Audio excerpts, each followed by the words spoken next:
If you find the work done by Unfound to be important, please support this podcast at Patreon, PayPal, or YouTube. Camille Dorothy Dardanes was a 30-year-old from Las Vegas, Nevada. She was the mother of one and a bit famous in the late 1980s. On September 3rd, 1994, Camille was last seen during the day walking on Casino Center Blvd in Las Vegas after spending the night in the detention center. She was never seen again. I'm Ed Dentzel, and this is Unfound.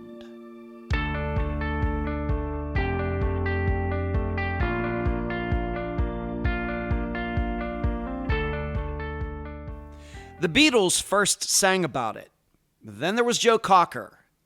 Then a band called Wet, Wet, Wet. Hey, this is a family show. And a duo, Sam and Mark. And there were many others mixed in. Yeah, that song about getting assistance from friends. We can all relate, right? No matter if it's getting a ride to the airport or something more serious like emotional support after the death of a loved one. For disappearances, we've seen this play out as many people who aren't family members get deeply and constructively involved in these cases. For example, Sherry and Kelly, neighbors of Marion Hurley. Janet for the disappearance of Jamie Bowen. Amy for Teresa Butler's case. Then there are people like two-time guest Joe Kistner, the type who didn't know the missing people at all and still choose to lend time and effort. Well, with the disappearance of Camille Dardanes, the case sat dormant for many years. Then somebody, a complete stranger, got involved, showing all the investigation needed was a little help. And now a summary of the case. This is brought to you by my friend Megan Linez's website, charleyproject.org. Camille Dardanes had a pretty normal upbringing in Chicago, Illinois. In her 20s, though, things started to get interesting. Camille fell in love with a guy who was in jail for rape, Gary Dotson. Miraculously, his victim recanted her testimony from years before, and he was set free. Camille and Gary met and got married. They were a national sensation in the late 1980s because of this. They had a daughter. Then things changed. Gary became abusive. Camille, with her daughter, fled to Las Vegas to live with her mother. There, the situation got worse as Camille began stripping and prostituting herself, along with getting married to another abusive man. Drugs also became an issue. So, and until just a few years ago, the only information on Camille's disappearance was that she was last seen walking in Las Vegas near downtown on September 3rd, 1994 alone, and that Camille then failed to appear for a court date on September 26th, 1994. She was never seen again. Yet, new paperwork has now come to light, showing that the day before this last sighting, Camille was busted with a man, Kiko, who was not her husband, at his place for cocaine possession. They were sent to the Clark County Detention Center, which just happens to be on the same street that had been documented for years as the last place Camille had been seen, finally adding a lot of context and truth to that sighting. Yes, you are not imagining things. 2 weeks in a row that my former home of Las Vegas plays a role in the proceedings. This week, though, we can be sure Camille disappeared from there. Contemplate the role Las Vegas's culture might have had in her disappearance, as you also try to answer these 3 questions during the interview. Number 1, is it possible that Camille didn't go missing for several days, if not a couple weeks, after she got released from the detention center? Number 2, Do Kiko's words years later ring true because he mentions Camille's husband, Cruz, when questioned about the disappearance? And number 3, does a completely separate crime in which a man narrowly escaped death offer hope in trying to piece the circumstances of Camille's disappearance together? Camille's family has always believed she was murdered. The guests for this episode are Camille's daughter, Ashley Dardanes Padilla, and independent investigator Gabrielle Prue. Unfound News. Be looking for the next Unfound Now episode on the YouTube channel. I've not picked out the disappearance yet, but it will be one that has occurred within the past couple of months. Next, sadly, another unfound disappearance has been resolved. Electrical workers clearing power lines found Brandon Barron's remains. The location was only 200 feet from where he was last seen. You will hear my further insights on the update episode at the end of December. Finally, the good Dr. Telesco and I are getting together again next Thursday, November 30th at 7 p.m. Eastern on the Fischler College of Education and School of Criminal Justice YouTube channel. We will be discussing the disappearances of Keith Call and Sandra Haley. I'm so happy to have on this episode of Unfound the daughter of Camille Dardanes, Ashley Dardanes Padilla. Ashley, welcome to Unfound. Thank you. All right, let's get started here as we usually do when we have family members. Just talk about what you remember about your family. We realized that when your mother went missing, you were very young. But what do you remember about her? What are some memories that come to mind back at that time? There's not a whole lot, but she was fun and funny and silly and loving and cuddly. But she was also gone a lot because I was living with my grandma. Right. And then like the other memories are very sporadic and random, and visiting her in jails.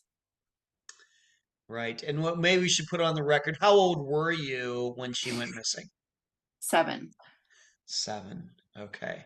And your family got started in Chicago, right? But eventually you and she found yourselves in Las Vegas, right? Correct. Correct. Okay. And let's talk, we have to talk about this because, your mother in the 1980s was a little bit of a celebrity. She had been interviewed quite a bit for something that went on. Let's just get that out of the way right now. It had to do with how she and your father met. Why don't you give the listeners a little rundown on how that happened? According to my mom's diary entry, she saw him on TV and her friend said, "Do you know that guy?" And she said, "No, but I will." And my father was on TV because he was falsely accused and convicted of a rape that never happened in 1979. And he served 6 years in prison. And at the 6-year mark, the lady who accused him recanted her story, and no one believed her and thought that she was paid off and all of this. But then that was right when DNA was getting bigger. So my father was the first guy to ever be Exonerated by DNA. Wow. So yeah, it was a huge thing. They had to put him in segregation because they were worried about what would happen to him with him getting out. Right. So yeah, he served from the age of 19 to 25, I believe. And my mom went to the clemency hearing, and she was standing outside the Daly Center in downtown Chicago. And she handed him a white carnation. And then they met up after at like a bar or something. Wow, it was that quick. Like almost like the same day that he got out of jail, she was waiting for him. Oh yeah, quick. Wow. Okay, so this is 1985, and then you came along, I guess, in 1987. You're Correct. better, yeah, and I'm showing my age. I was 17 at the time, 1987. I remember it was a very good year. You were, I guess you were born that year, but for me personally, 1987, I remember it fondly. So that is how your parents met. That is, if I may ask, if you know, if you don't, what made this woman after those years like recant her story? What did she have a change of heart? Did she find Jesus? I mean, what happened? Do you know? She found Jesus. Is that right?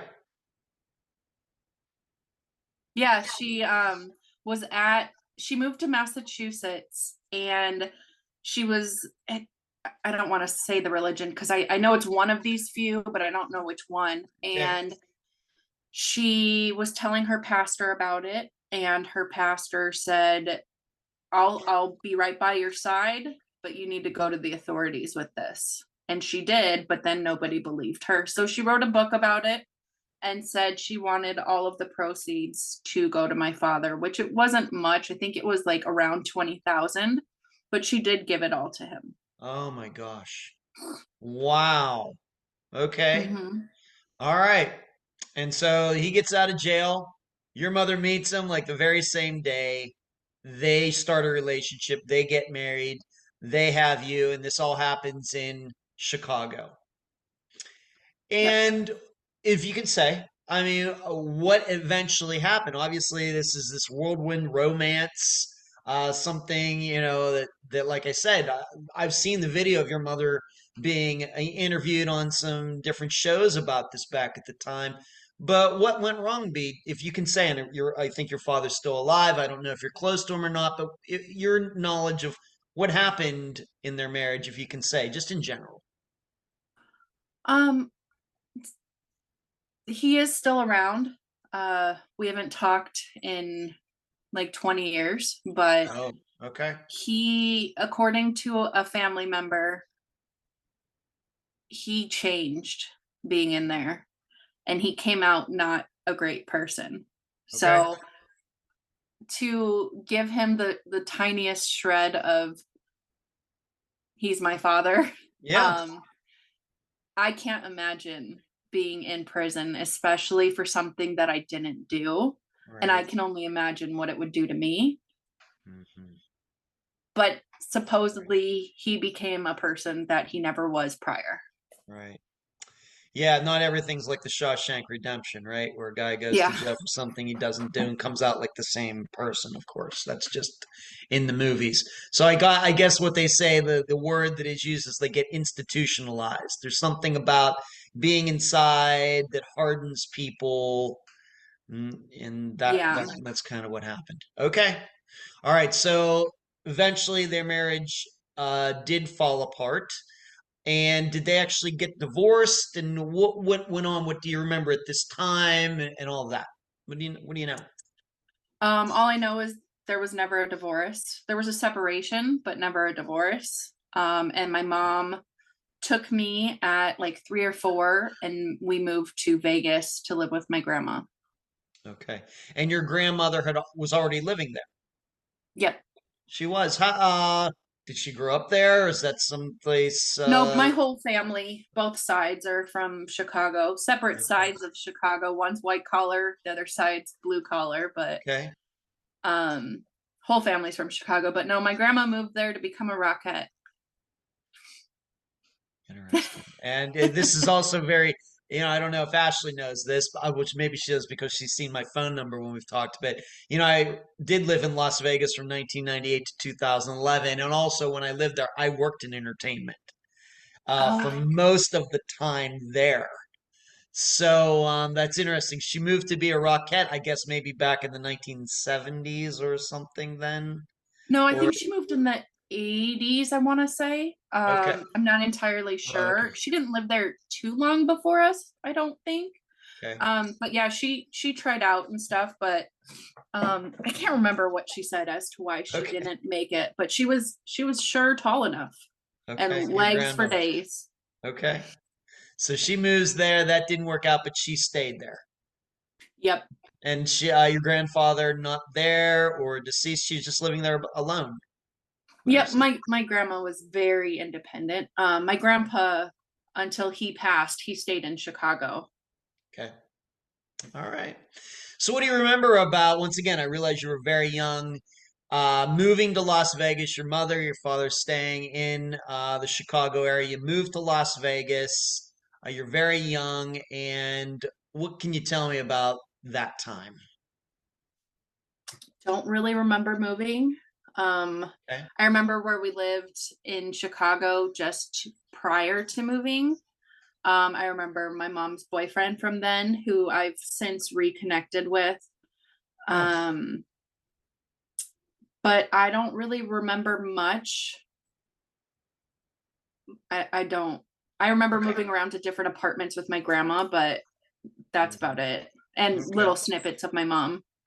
Right. And, given that I've talked to many children of missing who have missing parents, many of them very young like you, this is not unusual. We've kind of established here on Unfound that really memories that we take to be adults really don't stay with us until maybe we're 4 or 5 years old. You start asking somebody to remember, do you remember that when you're 3 years old? That gets a little difficult. Even for myself, and I have a pretty good memory. I start maybe thinking like I'm 5 years old. I can remember back to 5 years old or something like that. Okay, so we'll move on to this. What exactly happened with your mother when she got to Las Vegas? Um, she got into some very rough stuff. Once she got there, living with your mother. What do you know about that? How did that all happen? Not entirely sure how it started or happened. I know she experimented with different things out here. Um, from what Ellen told me, which is my mom's best friend. Okay. Um, but I just all I remember is there was different guys my mom was dating all the time, and she would bring them by when she would come to see me. And she uh was in and out of jail, and she was doing drugs and sex work. Okay. And these were things, to your knowledge, that she was not doing while she was in Chicago. This was all new when she got to Las Vegas, or what? The drugs, no, those weren't new. I think the extent to which she did them was new. Okay. But also I don't think she was working in like strip clubs in Chicago. I think she was Okay. more so like just bartending bars and clubs. Hmm. And then she like it just kind of escalated and snowballed in Vegas. Right. And having lived there, it's certainly, if you have any things going on as far as vices or addictions, a place like Vegas is just going to magnify them even more. And if you want to live there and do well there, you have to really control yourself. Having lived there for 13 and a half years, I know all about that. Okay, so she moves there and she starts doing these things. And do you think that of course, your grandmother was aware of this? Was there any attempt by your grandmother to, talk to your, I mean, after, of course, your mother disappeared, you still have a relationship with your grandmother. Did you two ever talk about this at some point? Did your grandmother ever try to talk to Camille about this stuff and get her some help? Anything like that? Do you know? No, I know there was one time she talked to her because my grandma went in her purse for some reason and she found a gun, Oh, and my grandma lost it on her. Like, what if Ashley would have gotten into it and all of that? So yeah. I know there was that conversation, but aside from that, I don't know. Okay. Okay, very good. And we have to remember, once again, you were 7 when she went missing in 1994. So these would not be the conversations you would ever have with your grandmother, and maybe until like 10 years later, like you're coming a young adult. And by that time, of course, her disappearance would have, been 10 years in the past or something. So we have to keep that in mind. Okay. Who is Cruz? What do you know about this guy? Do you know at this point how the two of them met? Do you remember him going back to when you were like 5, 6, or 7 years old? What can you say about this guy known as Cruz? Cruz, Cruz, as a kid, was a scary monster. Hmm. Um, his presence was terrifying. Um, my mom, from what I've heard, he was a customer at the Crazy Horse, and that's a strip club where she met him, where she worked. They got married. My mom's still married to my father legally. She's also married to Cruz. Cruz was very violent. I don't remember any violence or anything towards me, but I remember witnessing it on my mom, to where we had to flee and hide in a big crowd. Wow. And so the two got married, so she and you moved in with Cruz. So you moved from living with your grandmother to living with him. No, it was like a visitation. I would Okay. visit and like have a sleepover. Okay. But I always stayed with my grandma. Okay. Was it because that Cruz was the way it was? Or is this something that your mother requested?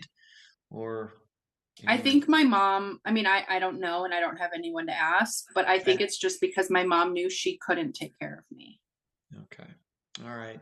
And Cruz, my perception is that he was a bit older I than believe your mother. so. Yeah, yeah, Yeah. that's just seeing some pictures of him. Okay, so that's how they met. She's dancing, he's a customer. They strike up some sort of relationship, and then they finally got married. I think that, I've seen you can go, Clark County, Nevada is one of the few places in the country where they have a site where you can just go and view anybody's marriage records. And Camille and Cruz's marriage records are there. I think it was 1992. 1990. I believe so. And I mean, he denies knowing her. So Right, we're gonna get into that, there's right? that. Eventually, yeah, eventually that. Right, we're gonna get in. So they're married, she's living with him, you're still living with your grandmother, and these things are seemingly continuing.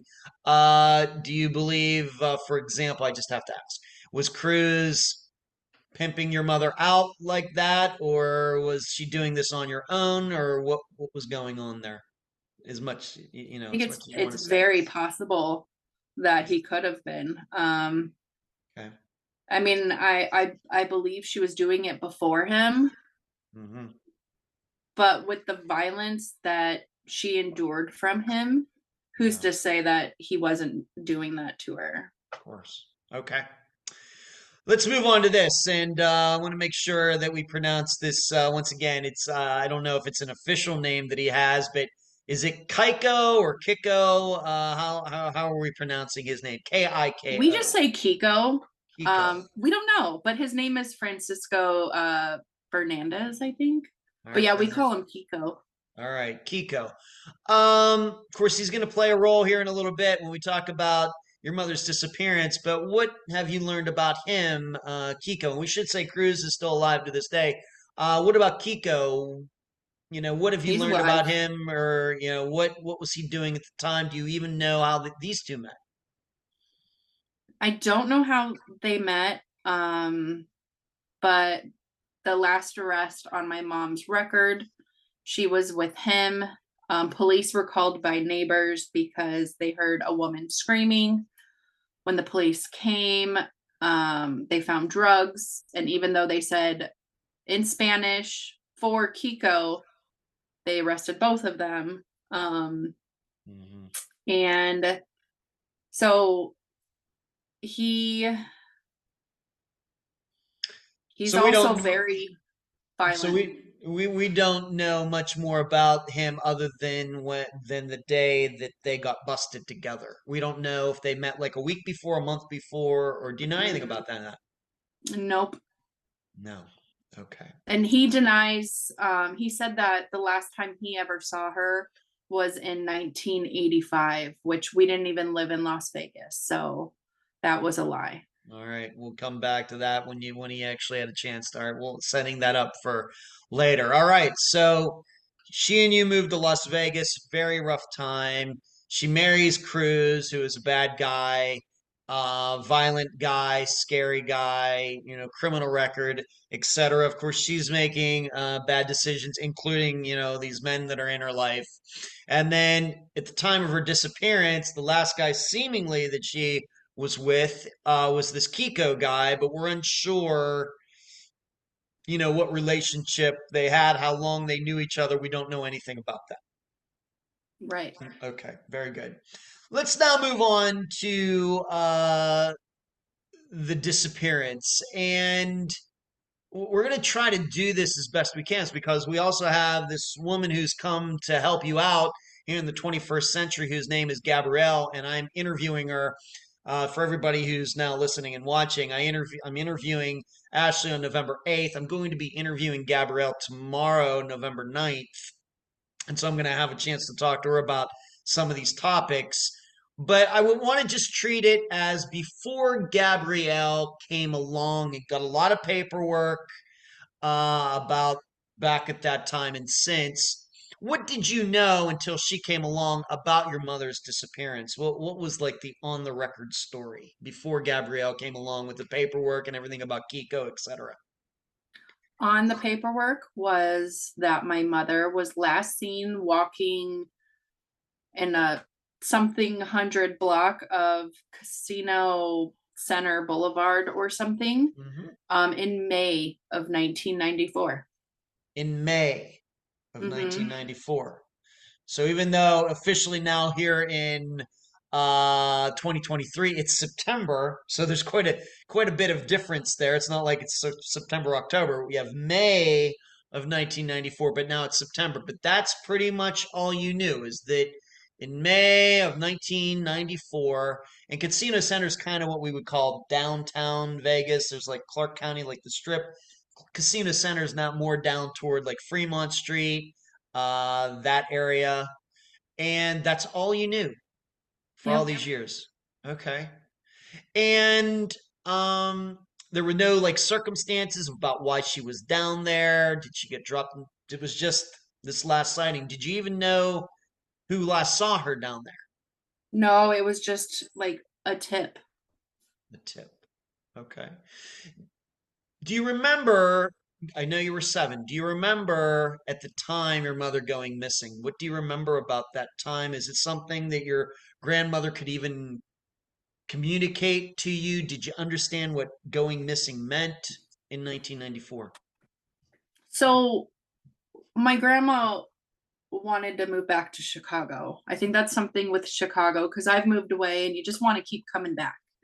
So my grandma wanted to try living out here again. And we drove cross country. We were here and we were living with my grandpa, my mom's dad. And my mom called and she told me to always be a good girl. And Wow. looking back, I look back in retrospect and be like, but looking back, it sounded like a goodbye, always be a good girl. But I went back to watching my show and that was it. And my grandma talked to her and like a month or two later we drove back to Las Vegas. And then all of a sudden we were just looking for my mom. And I mean that's how it went down in my 7-year-old brain. Right, and you have told me that, and I have it right here in the outline, that you can remember going with your grandmother to all of these different places where your mother would dance, these people, places that she knew that Camille hung out, asking if people had seen her, right? You said you Yep. remember that. Yeah. And I remember like specific locations, like I remember one was by the Hard Rock, and then the other one, which might have been the same one because it's been a long time since I've Hmm. been back in Vegas, but Yeah. the other one was by like I want to say the mall was called like Boulevard. The Boulevard Mall, sure. I know where that Yeah. is. They're a little separated a little bit. Of course, Hard Rock is like on Paradise Road. It's over there, like near the UNLV campus. And the Boulevard Mall is not, it's kind of in the general same area. But yeah, okay, the Boulevard Mall. Yeah, I know where that is as well. And you just remember going to those areas, and your grandmother's, of course, she's lived there for some years. She knows these areas, asking about Camille. Yeah, it was like we would get random calls from people saying, "Hey, I saw her here a day ago or an hour ago." And my grandma would just say, "Get in the car, let's go." And we would. And I mean, obviously, they never were fruitful. Hmm. And so when would this have been? Was it in 1994 that this happened, that you drove back looking for her? Do you even remember? Was this going back in like 1995, or do you even remember?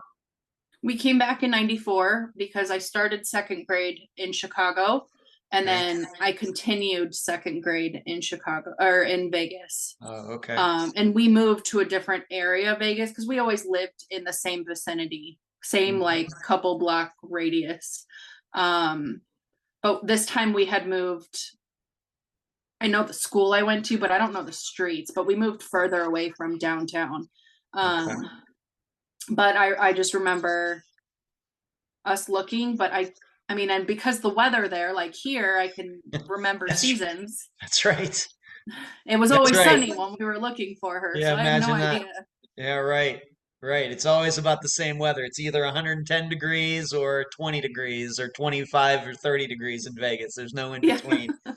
Having lived there, I know it snowed like 6 of the 13 winters that I spent there, but then the rest of the year it's like 115 degrees. So, okay, so you're cruising around looking for, I can't imagine. But I want to go back to something you said. So, there were these leads, people like calling your grandmother something, but you'd show up and they would, of course, none of these leads led anywhere. Right. Yeah. You They look, would say she just left, or it would be like, "Oh, we never saw her. What are you talking about?" So, so were these people just doing, you think doing this on purpose? You don't, now that you look at it now, you don't think any of this was real. How do you view all of that now? um, looking at it now, me being older than she was when she disappeared, Yeah. um, she she had a face that could pass for multiple different like ethnicities. It's interesting you say that. So I Yeah. feel like it could be mistaken identity. Okay. I know when I was little, I looked at every woman so hard. If you had brown hair, I was scanning you. So my mom, I mean, if you were to see my mom's pictures pregnant with me at her baby shower, Hmm. she looked like Jennifer Lopez, but then there's these other pictures where she looks like powder. So, I mean, there's so many different ways to describe her that Hmm. someone could glance and say, "Oh, that's her." So I don't know. I mean, but I also want to give people the benefit of the doubt because to me this is not something you should mess with. You don't play with Right. this. Right. So it's hard for me to say they did this on purpose to hurt someone or lead them astray.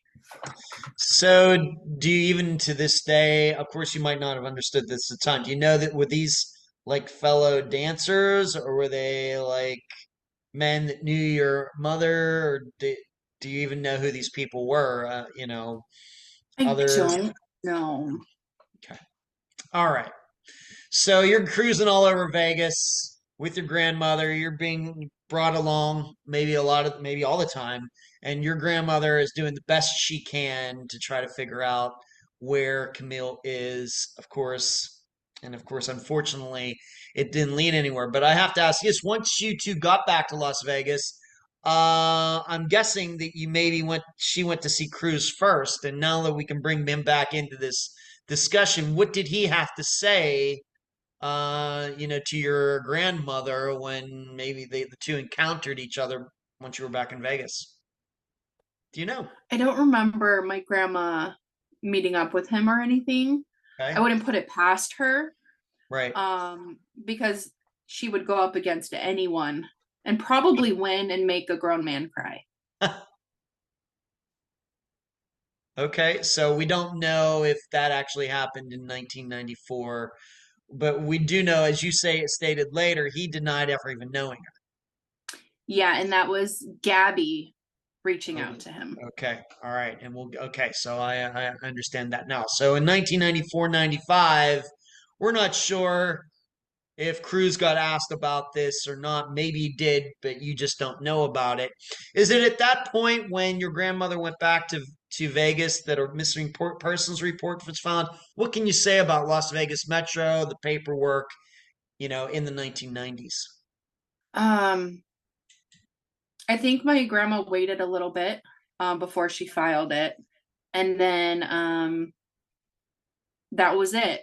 And then Ellen called her like 7 years later just to see how my mom was or something. Like she wanted to reconnect. And that's when my grandma said she had been missing. And then we found out, or Ellen found out by calling the police department, that the missing persons report was closed out and stated as unfounded. So Ellen filed a new one. So it got opened and then somehow it got closed. Yeah, they said that it's in the like little tiny print.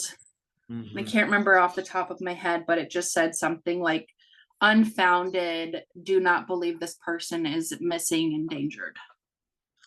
Okay. It's very interesting. I don't know if I had this conversation with somebody recently. I talked to a lot of people, but this happened in another disappearance that I covered in Las Vegas. Chris Turner from 2016. He went missing. His remains were eventually found. I'm still open to the idea maybe that there was foul play, but people convinced Metro that he was still alive, and they closed the case. And it took his mother a couple years to get it reopened. So it seems Metro was still doing things like 20 years after the same link thing, like 20 years after your mother went missing. It's very unfortunate. Okay, so they open it, they close it. Then they reopen it again. Of course, she's still missing, and you go into the 2000s with this very, very general story. Somebody saw her in Casino Center Boulevard, and that was about it. Who knows? And it was in May.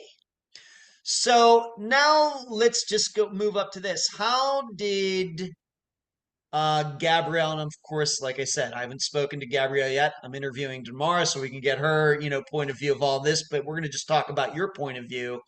Talk about how Gabrielle came into your life regarding all of this. So I've always been very open about my mom and the story, and I share it usually around her birthday. And now that true crime has become more popular and not like a hush hush thing, whereas before, in my teenage years and when the internet was first ramping up, it was just like web sleuths. That was pretty much it. Yeah. So my friend messaged me on Facebook and said, I emailed one of my podcasts that I listened to about your mom's story. I hope that's okay. What's your email so I can forward it to you? So she forwarded it to me for me to just read it. And I noticed at the bottom, all the way at the bottom of the email, it had a Reddit. And usually since the internet, I've every 6 months or so, I would just Google my mom's name just to see what would come up. And this was an article I had never seen. And I read it, and it was thorough and factual and just well written, and it blew me away. So I commented on it saying, thank you so much. It means a lot to me that you're out here doing this, and your information is super accurate. So thank you for that too. And her and I just talked a lot back and forth, and somehow it she just wanted to help more, and it lit a fire under my butt. And she's like a pit bull. She goes at it. Uh-huh. She's amazing. So what year would this have been approximately that this you two became acquainted? I believe it was 2017. All right, so fairly recently, with within the last 6 years. Okay, and so this was on Reddit. And where did she get this very accurate information? Just doing work on her own, or She what? What have pulled you learned? she pulls a lot of newspaper articles and stuff. So I believe it was through that, and just like reading and looking at articles and piecing things together. Okay, and probably of course, she's done a lot. And like I said, I'm gonna talk to her one on one here and ask her, specifically a lot about the way she works, how she goes about her business, and want to talk about if she's ever been involved in any other disappearances, what else she's working on. But probably the biggest point was that something about we've already covered is that she found some information that adds more context to that Casino Center story. Why don't we go over what you've already stated before about this bust and everything? Why don't you tell the listeners about this? This is something that Gabrielle discovered. That my mother did not go missing in May of 94. That she was last arrested with Kiko in September of 94. And it was between her being released from jail and her court arraignment on, I believe, September 26th of 94. Somewhere in that time period is actually when she went missing. Okay. And see, this makes a lot of sense. This starts to make more sense because what is on Casino Center Boulevard to this day is the Clark County Detention Center. So if she got busted and then she got out the next day, it makes all the sense in the world. Where would she be walking? She would be walking on Casino Center Boulevard. And that would then lead, of course, they got the month wrong, but that would then put a little context there of where Casino Center comes from. Of course, the problem is we don't know where she went after Casino Center Boulevard. I have to ask you this. Do you have any information about what happened to Kiko? Seemingly, she gets out fairly quickly because it was actually his drugs and everything. Do we have any paperwork as to how long was he in jail, or did he get let out the next day too? Do we know? I believe Gabby requested the records, and Metro wanted like $300 or $400 for them. Of course they did. Yeah, of course they did. Okay. All right. So this is a big piece of information. How did you react? First of all, when did that piece of information get exposed, and how did you react to it? I remember it too. I cried like a baby because it changed my whole thought process.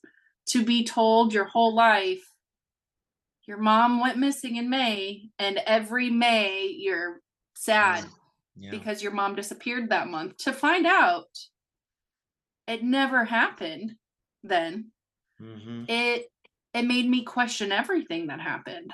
Made me question even my memories.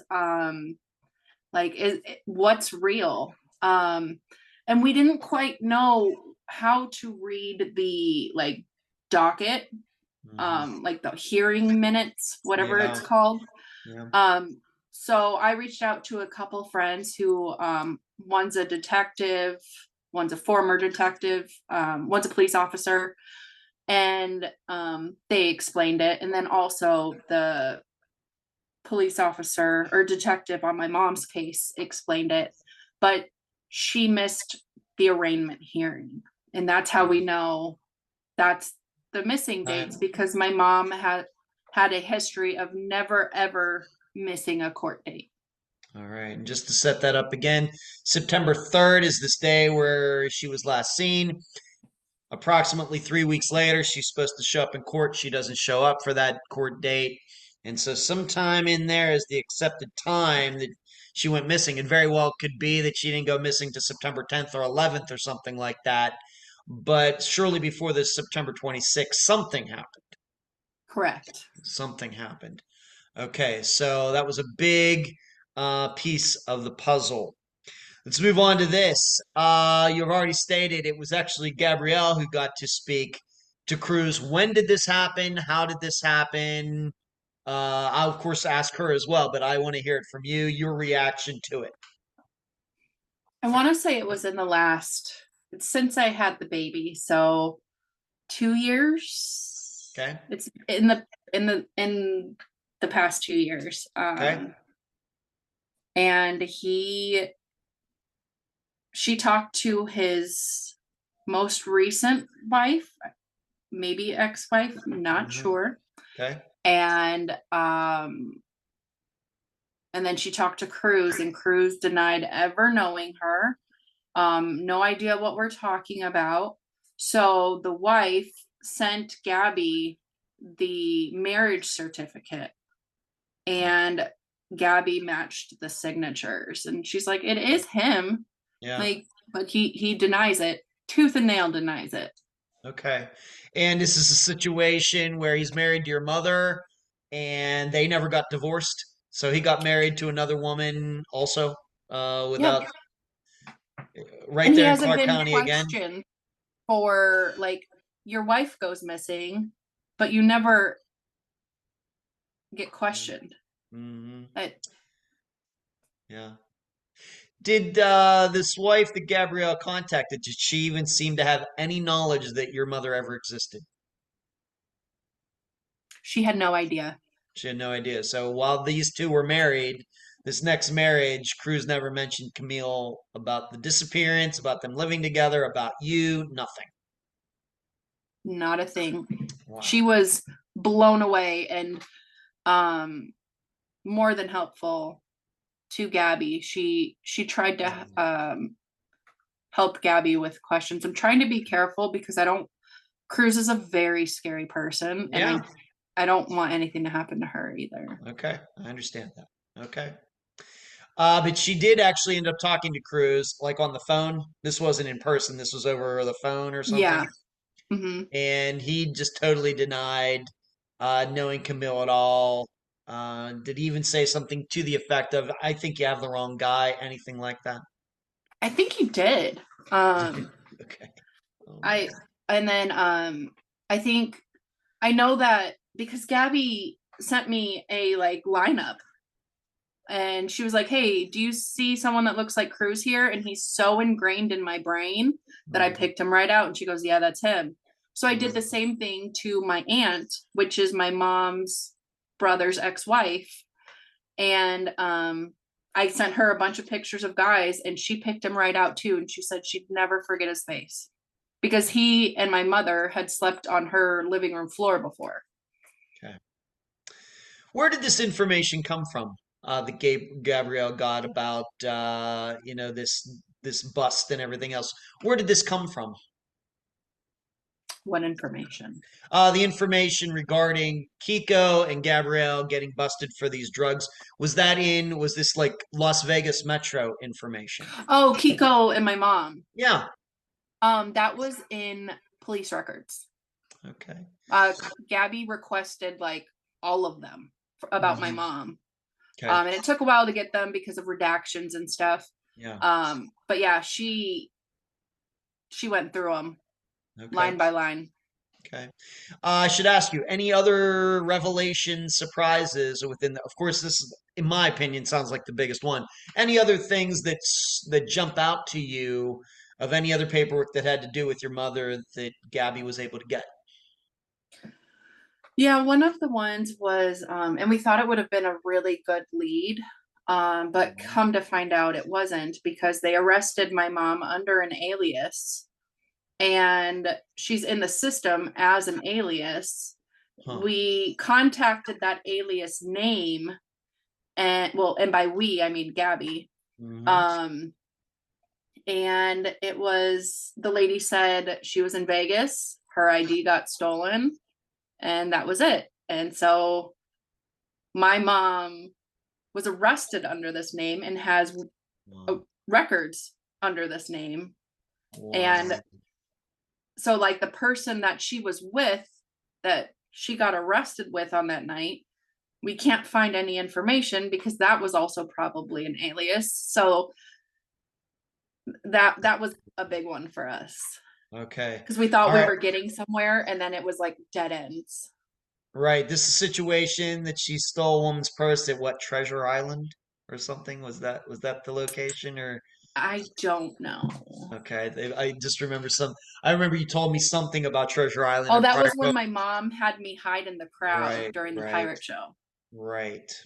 Now I remember. Right. Okay, so she got this ID somehow. She eventually got busted for something. She's under an alias. I guess this does open the idea to could it be that she ended up using a different alias after she got out of the detention center too? I guess that's maybe possible or something. So maybe we have to think about that. If she was skilled at stealing people's identifications before like identity theft became a thing here in the 21st century. All right, so Gabby tracks Cruz down. He claims doesn't know anything about Camille. What about Kiko? Being that this big revelation about them being together the day before her disappearance or the day that started her disappearance, um, able to track him down. What did he say about Camille here in the last 6 years?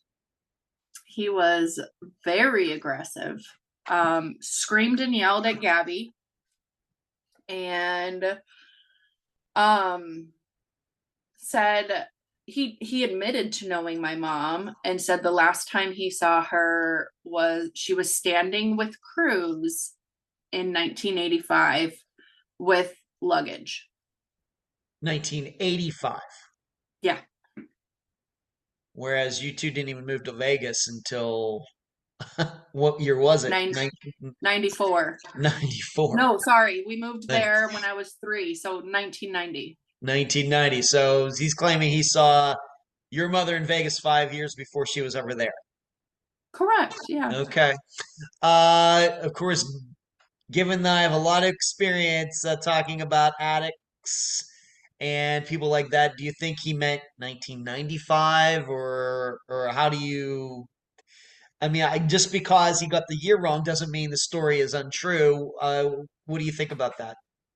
I never thought of it that way. What I mean, my personal take on it was, because I don't know the guy, was Mhm. just he's pulling things out of anywhere to Right, deflect.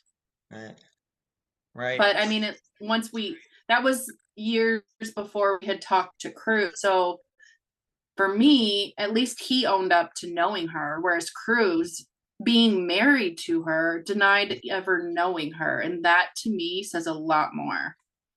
Right. And what year, I should ask you again, just so we're clear on this, what year was it that Kiko stated this? Was this just within this last 6 years or when? It was within the last 6 years, yeah. All right. So it's interesting to me that all these years later, surely he's not been asked about your mother for years and years and years. But when he is asked about her, he brings up Cruz's name.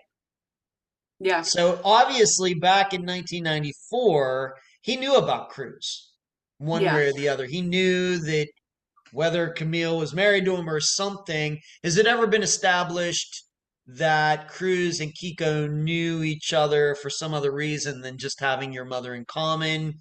Did they maybe involved in illegal activity together? Anything like that? Any proof of that? What do you think? That I don't know. Okay. I have to admit, my experience of over 300 disappearances now, it almost kind of makes me believe it's true. That, if he's saying that he last saw Camille with Cruz, even though he got the year wrong, that he would just pull Cruz's name right out of the hat like over 20 years later it might lend me to believe. The problem is it's hard determining, is that really the last time he saw her? Or is that just one of the times? that he Right. saw. Yeah. That would be the tough part. I guess what we're also saying here is that over the years, maybe I'll ask you this. When you got to speak, or you or Gabby got to speak to Kiko, was he even aware that she was still missing? That Camille was still missing. Was he aware of that, do you think? That I don't know. Gabby might know. All right, and I'm gonna But ask I her. don't know. I'm gonna ask her. All right.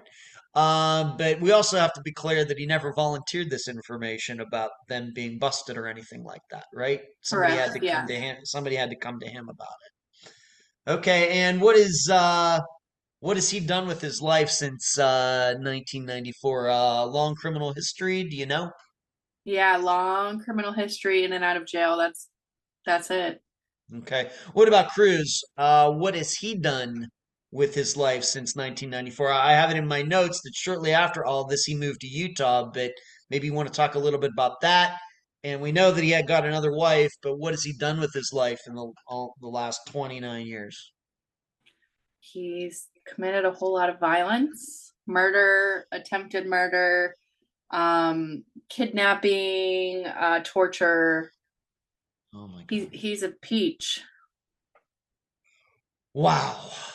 All right. And when you say, did he actually murder somebody, or was it attempted murder, or what are the circumstances? Was it some woman that he was dating or married to, or what? Do you know? I want to say, Listeners should know we're doing this at a late hour. That's fine. Please continue, Ashley. I want to say there was a murder and an attempted murder. I don't know if the attempted murder was the situation with the woman where he kidnapped and tortured her and told her he's killed and he will kill again or can kill again. I don't know if any of those are intertwined with each other in one way or another. I know one of them was a like $5 or $10 drug deal, and he like sliced the guy's throat. Oh man. Okay, so he's a violent guy. Kiko, you said he has a criminal record, a lot of violence, or is it mainly drug stuff, from what you remember? Very violent. Also violent. Kiko violent, Cruz violent. Yeah. Okay. You learned this story about Cruz going to Utah. Is this something that Gabby found out, or is this something you knew before that, or is this something maybe your mother discovered back in 1994? Do you remember? The moving to Utah, um, that was uncovered by Gabby. I knew there was like an attempted murder or a murder. I Mhm. believe I learned that from Ellen when I first started talking to her when I was like 18. But I didn't know where it happened. So Gabby's the one that traced him to Utah. Mhm. Okay. And did he ever, so this is where a lot of this bad stuff then happened in Utah. I believe the woman and the murder or attempted murder, the slicing the guy's throat, I believe Yeah. that was Utah as well. Okay. All right. Now this is where I do a little talking. Given that I've lived in Las Vegas for 13 and a half years and I had a job between like 2005 and 2009 where I did a lot of driving around Las Vegas, North Las Vegas, Summerlin, Henderson, all around that area. Just want to explain some things, kind of give the geography to everybody. Casino Center, 300 block of Casino Center is what we would call, going toward the downtown area. Have you ever seen the Fremont Street Experience canopy? Casino Center runs like right by that. And I used to drive on Casino Center when I had a job at the Plaza, which is at the one far in the western end of the Fremont Street Experience. What I did in preparing and regarding Camille's disappearance and studying up as I always do, I did look up where Cruz was living at the time of this disappearance, of Camille's disappearance. I also looked up where Kiko was living and where he and Camille got busted. And really, if we're to believe that she was on the 300 block of Casino Center the last time she was seen, neither of those locations is very far away at all.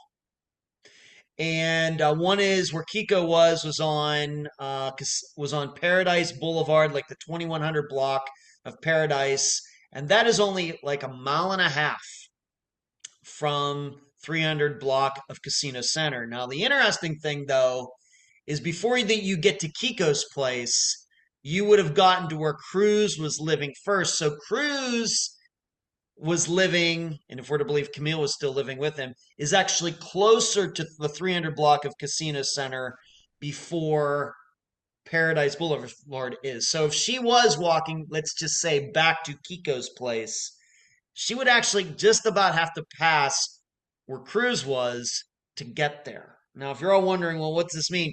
This is kind of, if you've ever seen the movie or the show Pawn Stars, this is that area of Las Vegas. Pawn Stars, where their store is kind of about halfway between where Camille was last seen and where these other locations are. Just to give you an idea, she would have had to have gone very close to where that building was, and I think Pawn Stars, that store existed way back there in 1994. Just to give everybody an idea of what we're talking about. We're talking about a very concentrated area, even though Las Vegas is especially now a big place. But even in 1994, it was starting to really build up. Okay, let's move on to this. As far as NAMUS goes, of course, she went missing before NAMUS was ever created. Do the police or the NAMUS or whatever, do they have like DNA in their database? Has that ever been taken from you or your mother regarding, just in case remains, dare I say, remains are found?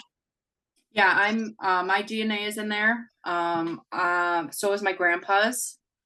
And I also submitted my like DNA because I did the ancestry, and so I was able to submit my genealogical profile to like Gene Tree or something like that. Yeah. For the same kind of purposes.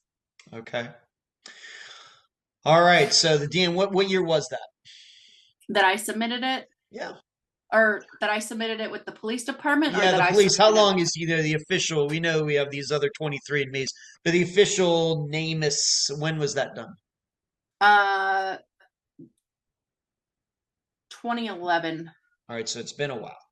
So yeah. 12 years ago. Okay, very good. Let's move on to this. Of course, you were 7 years old. You were raised by whom? My grandma, my mom's mom. Okay, and this has happened back in Chicago. When I was 7? Yeah, after your mother went missing, you were raised by your grandmother, and you were raised in Las Vegas. You were raised in Chicago. Where were you raised? I was raised in Vegas from 3 till 12 by my grandma. Okay. And then 12 to shortly before my 18th birthday, I lived with my father. In Chicago. Okay. And so you would have been 12 years old. So there was actually a time there when you and I lived in Vegas at the same time. Yeah. So you left in like what, 99? I did. Yep. July. Wow. July of 99. That was a good summer for me in Las Vegas. I mean, it wasn't for me. Yeah, I know. I realize that. Okay.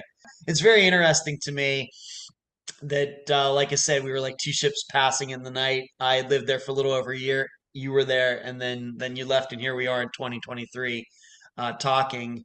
And of course, I was not involved in missing persons cases at all while I lived in Las Vegas.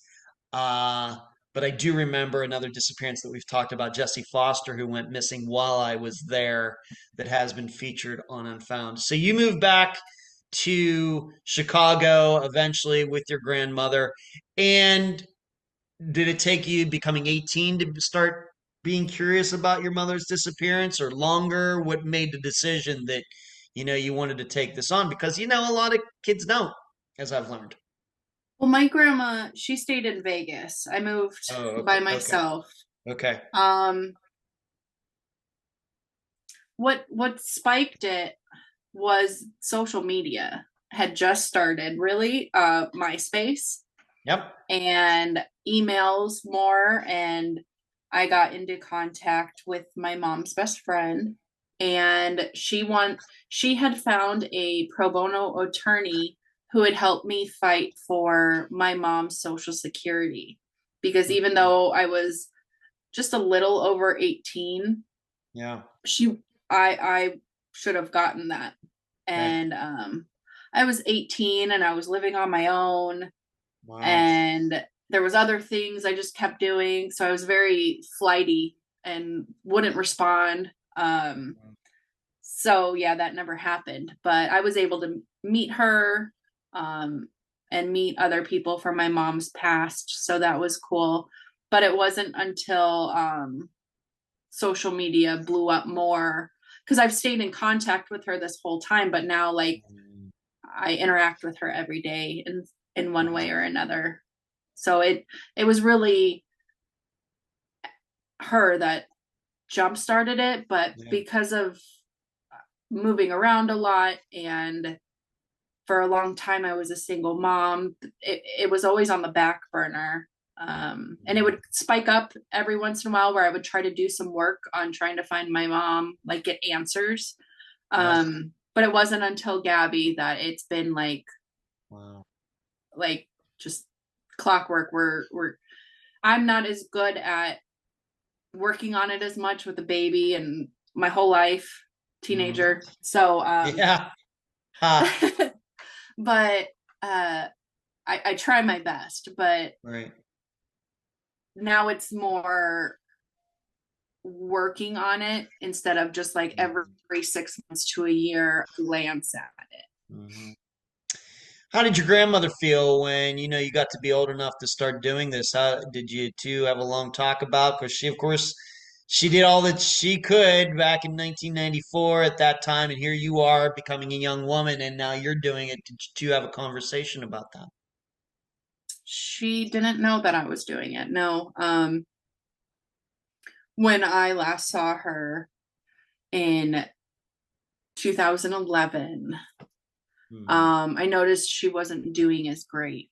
Oh, And I noticed signs of dementia, oh no. which 5 to 10 years later she got diagnosed with. But yeah, so we didn't talk about my mom at all. Wow. Okay. All right. What's this? I gotta ask, what's this? It sounds, I have to admit my experience, 300 plus disappearances. For somebody to come along, and I'm going to talk to Gabby, of course, for somebody to come along, over 20 years later, who you don't even know. I mean, that was kind of a godsend if you believe in that type of thing. Is that something you ever could have predicted? You're doing your work on your own, then all of a sudden this woman's coming out of nowhere and working with you, and of course, you could trust her, which is so important. Is that something you ever could have imagined? Never in a million years. I say Gabby is a godsend, an angel all the time. Mhm. She is everything I could have ever have asked for and more. And if Mhm. there's any chance of answers about my mom and what happened ever being found, I will put it all on Gabby, because I Wow. guarantee if answers come, it's because Gabby found it out, or she led to whoever to find it, or whatever, because she is my miracle. Wow. Okay. And at least I'm not talking to Ramar, but for everybody else, you're going to everybody else is going to be hearing from her in this recording in just a few minutes. Right now, Ashley, why don't you talk about if there's a website or a Facebook page, anything like that regarding your mother's disappearance? Why don't you let the listeners know about it right now? So we have a website, which Gabby built as well, because she can do everything. And the website, I believe, is findcamille.com. Mm-hmm. And then we have the Facebook page, which is Camille Dardanes Dotson -missing person. And going back to the Yep, website is very thorough. It it has the is. list of locations, maps, pictures, articles, everything we come across, we post. Well, Gabby posts. So, and it's nice being able to see that timeline and the map of the places she's worked, places she's been seen, places she's lived. It's incredible. Right. Yeah, it's a solid website. It's probably one of the best. We don't, these days maybe families don't have his websites. That might have been a thing that was more popular maybe 10, 15 years ago with the of course the comeuppance, or not the comeuppance, the rising of Facebook. It seems like people just find it easier to do that. I really believe that people should have their own websites, more control, and you can do a lot more things with your own website, of course, especially if somebody knows what to do. But yes, I would say that the website you have for your mother is one of the best that I've seen, for sure. Thank you. Yeah, for sure. Absolutely. Absolutely. Okay. Any final words before we complete this interview, Ashley, and I move on to speaking to Gabby? Just if anyone has even the slightest bit of, hey, maybe it could be this, like the tiniest little tip, Mhm. an idea, we're open to everything. Someone out there knows something, and the older this case is getting, the closer I'm getting to never getting answers, because everyone will be dead. So any shred of information, it could be helpful to us. Right.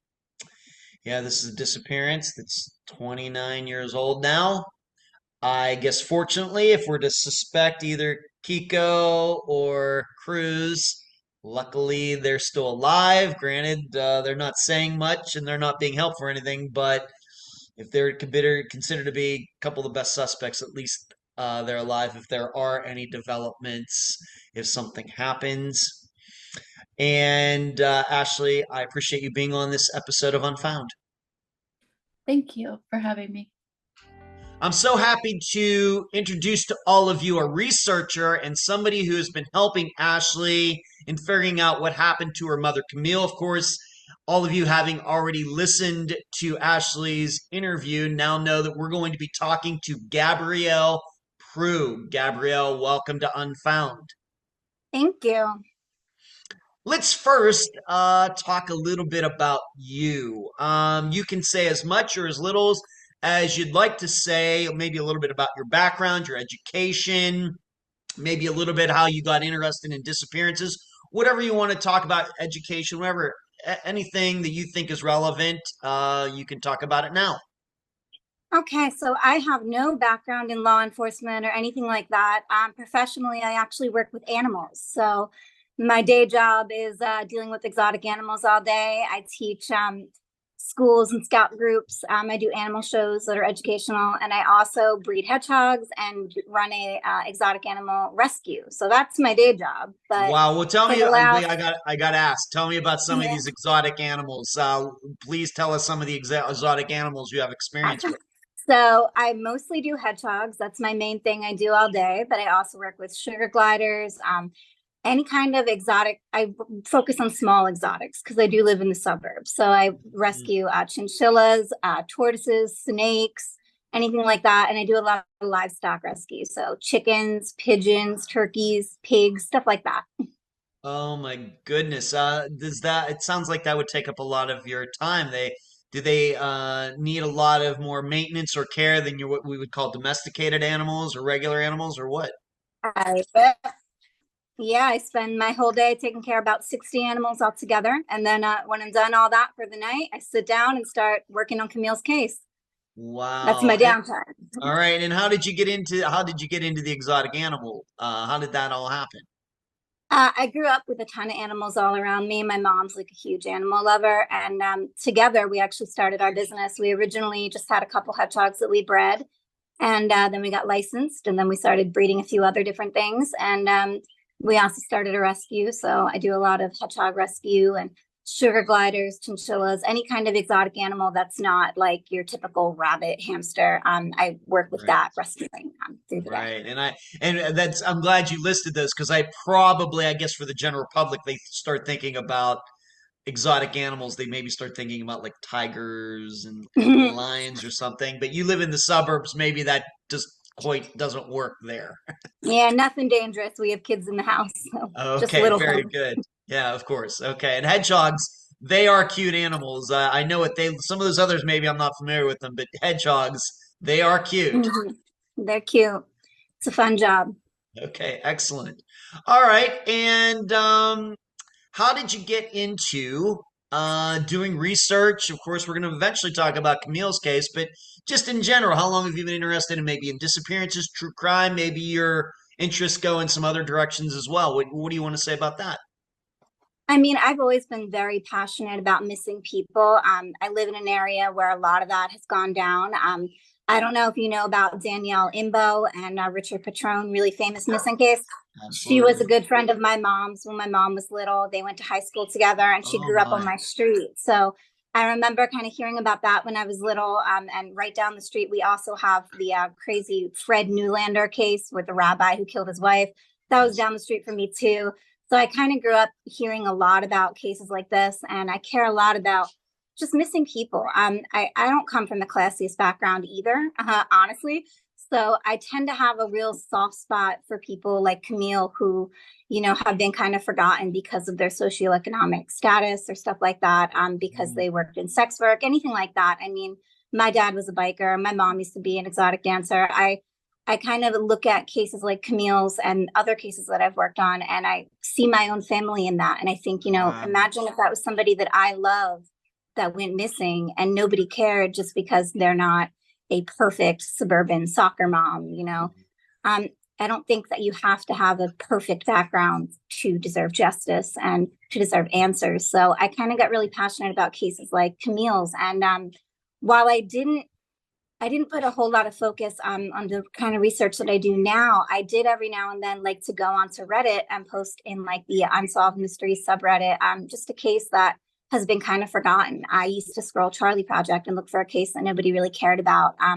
I notice a lot with sex workers, they go missing and you never even see an article about it. So I would post a case like that every now and then on Reddit saying, here's this case. I want to kind of get the word out. And it made me happy to see a few thousand or a few hundred people discussing it. And that is really how I got into these cases, so just trying to get the word out about little known ones. And that's what I was doing when I got in contact with Ashley. I had just posted about Camille's case onto Reddit. I saw it on the Charley Project, which is like a website that lists every missing person. And it was nothing but a single paragraph that just said like how tall she was and that she went missing and her birth date. And when I read a little bit about her and how her background in Chicago when she was very famous. She was on Good Morning America when she got engaged. It was covered literally in Time magazine, her engagement. So I thought it was crazy that I could find all of that in the 80s, but nothing about her being missing. And it's just nuts to me that this woman was so famous in the 80s in Chicago and everyone knew her. But a decade later, she vanishes into thin air and there's not even a single article about it. I couldn't find anything. So that's kind of why I posted online, look at this case. It's so interesting that there's nothing on it. I can't find anything. And I was kind of crowdsourcing, like, has anyone been able to find any info on this case and this woman? And nobody had. It just seemed to be completely forgotten. I mean, not even a single newspaper article, not a YouTube video, nothing. You Googled her name and all you got was her page on Charley Project, her page on the Doe Project or the Doe Network. And that was it. And that was kind of what drew me to her case, just the mysterious element of it. Did you, before 2017, do you think just in passing over the years, do you think you'd ever heard of Camille's disappearance before? Or do you think that time that when you finally, right away decided to get involved, is that the first time you think you ever thought you ever heard of her? Or do you think you go back some years or what? No, that was 2017 when I read that article. It was the first time I ever heard of her. And honestly, I would say that when I posted that Reddit, it was probably the first time almost anybody had ever heard of her. I'm not exaggerating when I say there was nothing on the internet when you Googled her name besides like newspaper archives that show information on her in the 80s. And that was it. There's no newspaper articles about her. There's no YouTube videos. There was nothing at all except for that paragraph on Charley Project and on the Doe Network. So there's really no way that I would have heard of her before. She's never been covered on TV. She's never been covered by a podcast, by a YouTuber, nothing. Okay, interesting. Before getting involved in Camille's disappearance, of course, you've gotten very involved in the last 6 years. Have you ever gotten involved in any other disappearances as deeply as Camille's? And if you have, maybe you want to talk about a few of those. If not, that's fine too. No, I've helped a few other people since then, but I never really had any ambition to be directly involved with a missing persons case or anything like that. I just wanted to kind of bring awareness to a few in my spare time, what little spare time I have. And the whole thing was kind of accidental. What had happened was I had made that post, and then a few weeks later, I got a message from Ashley, and it said, "Hey, you don't know me, but you posted about my mom's case." And I'm really grateful for that because nobody ever posts anything about my mom. And it seems like she's been forgotten by the world. So thank you. And I responded to her. I was excited that she reached out to me because I thought maybe she'll have the answers that I was looking for. You know, maybe she'll know where her mom last lived and the date that she disappeared and all this information that I can't find, because I'd love to make an updated, better post about it. So I wrote back to Ashley and I said, no problem. I'm so glad I could help. What do you know about her case that I could add to my post? And she said, nothing. I don't know anything. She said she didn't even know the date of when her mom vanished. She didn't know where her mom lived, where her mom worked, nothing, because at that time she had left to go back to Chicago with her grandmother and she just wasn't there. So she really didn't know anything. And they didn't even know that she was really missing until it had been at least, 7 something months later. They were in Chicago. They stopped being contacted by Camille and they wondered why. They were confused. Her and her grandma returned to Las Vegas, but weren't able to find any information. They reported her missing, but I mean, that's about it. There was no real investigation. There wasn't really any information given to Ashley. So she had no idea. She said, you know what? I've been wondering the same things you're wondering. I don't know when she vanished. I don't know where she lived, where she worked, who she was living with. So that's kind of when we decided that night, as we talked, we stayed up till like 3:00 in the morning, talking on the phone and texting each other and saying, maybe we can find this information ourselves. I don't think we had any hope of getting her name all over the media like we have, or of getting any real answers or investigating it ourselves. At the time, we just wanted to find some basic information for Ashley to know, to be able to say, this is where my mom lived, this is where she worked, this is what happened to her maybe. So the first thing we did together was file public records requests for the police reports, the missing reports that her mom had filed, Camille's mom had filed. Yeah. And we got those, and they were pretty useless. They were just bare bones saying this is the date she was reported missing, and this is the mom's home address. So we kind of were like, well, this is a nothing burger. What do we do now?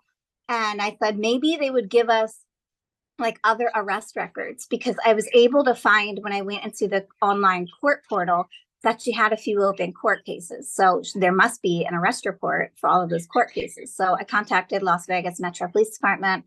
I said, can you guys give me this woman's police records, like every article you have, every piece of paper you have about your interactions with her? And they were kind of annoyed by it. They were like, there's a lot and we don't want to scan it all. And I explained the situation. I said, listen, it's for her daughter. She just wants to know, where her mom lived, things that went on in her mom's life, who she spent time with. And so eventually they relented and they sent me a whole giant stack, which I have here. All of this is her police records. Okay. And that's what really started our investigation, because through that, it had all kinds of addresses. This is where she was staying when she was arrested. This is the street corner that we arrested her on here. And it had names, because in a lot of these situations, she was being arrested along with other people. So it would say, the suspect, Camille Dardanes, was arrested along with blank and blank, and they were at the home of blank. And so at that point, we were like, hey, now we have names of people who knew your mom. Let's find them. That became our next If I could just jump in for a second, was this all new to you? Filing, FOIA or whatever paperwork or going into the portal. Had you ever done this for any other work and anything you'd ever done before, like 2017, 2018? Nope. And I really didn't know what I was doing any more than Ashley did. But I think the reason that I'm good for Ashley is that she's very she's very shy. She's very sweet. She doesn't like annoying people. She gets really uncomfortable if she's like bothering or harassing people. And I'm very I'm obnoxious. I'm from New Jersey. I'm a Jewish girl. When you're a Jewish Jersey girl, you're not afraid of bothering people. So I will blow up that police station's phone every day going, can you give me these records? Can you give me these records? Can you give me it? And eventually they relent. And Ashley kind of is like, I don't want to bother people. She feels bad. So I didn't know any more than she did. I'm just a little bit more annoying, I would say. So I'm able to kind of bother them until they give me what I want. But no, I have no real experience doing any of this. I was just figuring out as I went. When we had these names from the police records, I was like, we need background checks on all these people so we can get current contact info. And that's where we found this amazing woman named Lori. She's what you call a search angel. She helps people who are adopted find their biological parents, and biological parents find their children who are adopted out. So through doing that, she knows how to do all the background check apps and how to find people and their current contact information. And so she reached out to us and said, I would totally help you guys and teach you how to use all these apps and do background checks. So she came in, she taught me how it all works. And through that, I was able to track down a lot of the people mentioned in these reports. And some I can't, some I can. It's really hard. And that's because the people that Camille was around, when you're homeless, when you're struggling with addiction, when you work in any form of sex work, and when you're around a lot of people who are in like a tourist nomadic kind of area, you're around a lot of people that come and go, that end up far away places that are only there for a few weeks, things like that. So a lot of these people that we're trying to track down, we realize some are homeless, a lot are in prison, a lot are dead, unfortunately. So I've had to do a whole lot of work with stuff like that. Like the one lady we found was in prison currently. I'm like, I don't know how the hell to make prison calls. I've never done this before. So I had to download some app, and then it was like the prison contact app. And I had to pay all this money in order to send her a message saying, hey, I'm looking for you to talk to me about this lady, Camille. And she had to respond to me eventually and tell me I can do calls for 10 minutes a day. You have to pay for it though. So I had to call the prison every day at the same time, and I can only talk to her for 10 minutes. And over the course of a week, we talked every day, and I was able to get some good information from her about everything she remembered about Camille, where she was staying, people she hung out with, just things like that. And other people have been homeless, so it's hard for us to really get in contact with them. What I was able to do, though, is talk to all of the homeless shelters in Vegas and have them hang her missing poster up like on their little cork boards in all the shelters, so that if there's somebody there who knew her, they would know that we're looking to talk to them. And if somehow, we don't think so, but if somehow Camille can be alive and maybe is homeless or off the grid, that she would know that we're looking for her. So I did that to hopefully maybe find any homeless friends to be able to contact us. And other people I found have been deceased. So I've reached out to their children, to their nieces, nephews, just to ask, do you remember your uncle or your dad having this woman around? Things like that. Most of the time they say no, but every now and then I might have someone who says, yeah, I remember her. And that's helpful to me too. Like I said, we don't have a ton of information here. So I will take any little paper I have and milk it to the last drop, even if that means contacting 100 people and only having one person reply and give me good information. Everything means something to us, no matter how small it is. When we started, we didn't even know where she was living. So all of these papers and all of these names have really helped us kind of rebuild her life at that moment and kind of figure out the places she was at, the people she was with, the things that she was engaging in. Another really hard thing is that a lot of people were using fake identities. We've learned that Camille's friends around her had a habit of stealing wallets from the tourists in the casinos, and they would use their ID. The one time I was so happy. I talked about that. Yes. Camille did that. I tracked down this woman mentioned in the final police report, the final arrest report. It talks about a woman named, and I tracked this woman down through her name and through the birth date and all that on the police record. I found her, I called her, and she said, yeah, this is Deanna. And I started telling her, about Camille, about what I'm doing. And she was like, I've never met that woman and I've never lived in Las Vegas. And I'm like, but your name's on here with your birthday. And she said, I was in Vegas one time for a week in 1989. I've never been there again. And the more we talked, the more she recounted everything that happened to her in Vegas. She mentioned her wallet being stolen in one of the casinos. And I was like, oh no, the lady who was arrested had your ID and was using it as a fake name. So now I have no idea the real identity of the woman who was actually there with Camille the night that she was arrested for the last time, and probably would know so much that could help us, but I don't know who she is. I only know the fake name that she used. So things like that makes it really hard. What about, going back, did they ever take any pictures of Camille when they arrested her, doing the mug shots and all that stuff? Is there a possibility that something like that could still be gotten all these years later? I've still been trying to figure it out with them about this Deanna woman. I'm not getting a whole lot of help from them. They're a little bit more helpful when I contact them about Camille, because they know at this point that I'm working with the family and that I'm contacting them as a representative of the missing woman's family. But they're not as helpful when I contact them about other suspects or people, tangibly related to it. They're kind of like, yeah, we can't give you that information because that person's not involved in your case officially, so we can't help you. But I have been trying to push them to look into that file and see if maybe they could have a mugshot or fingerprints or something on that woman. But I do know they have a single mugshot left of Camille. They only saved that because when she went missing, they needed a picture to use on her missing flyer or whatever. But I don't believe that they have that for Deanna. But I'm going to keep trying to see if I can get any information from them. They're really inconsistent about a lot of things. For a while, they said that the first report was gone and they didn't have it at all. That's what they told Ellen when Ellen contacted them. And then when I filed my public records request, they sent me the first report. So, I don't know if they don't know what they have or if they're lazy and they just say no because they don't want to dig through files. But it's been really inconsistent. So for right now, I'm not having luck with the Deanna situation, but who knows what we'll find out later. They could have something that they just haven't given us yet. Let me ask you about this woman you found in prison. You spoke to her a week. What did she have to say? She didn't have a ton of information. She said that they had stopped seeing each other around 1992, but she was able to give me a list of people that Camille spent time with and of locations that they would stay in. She knew of homes that she would stay in when she was homeless and had nowhere else to go.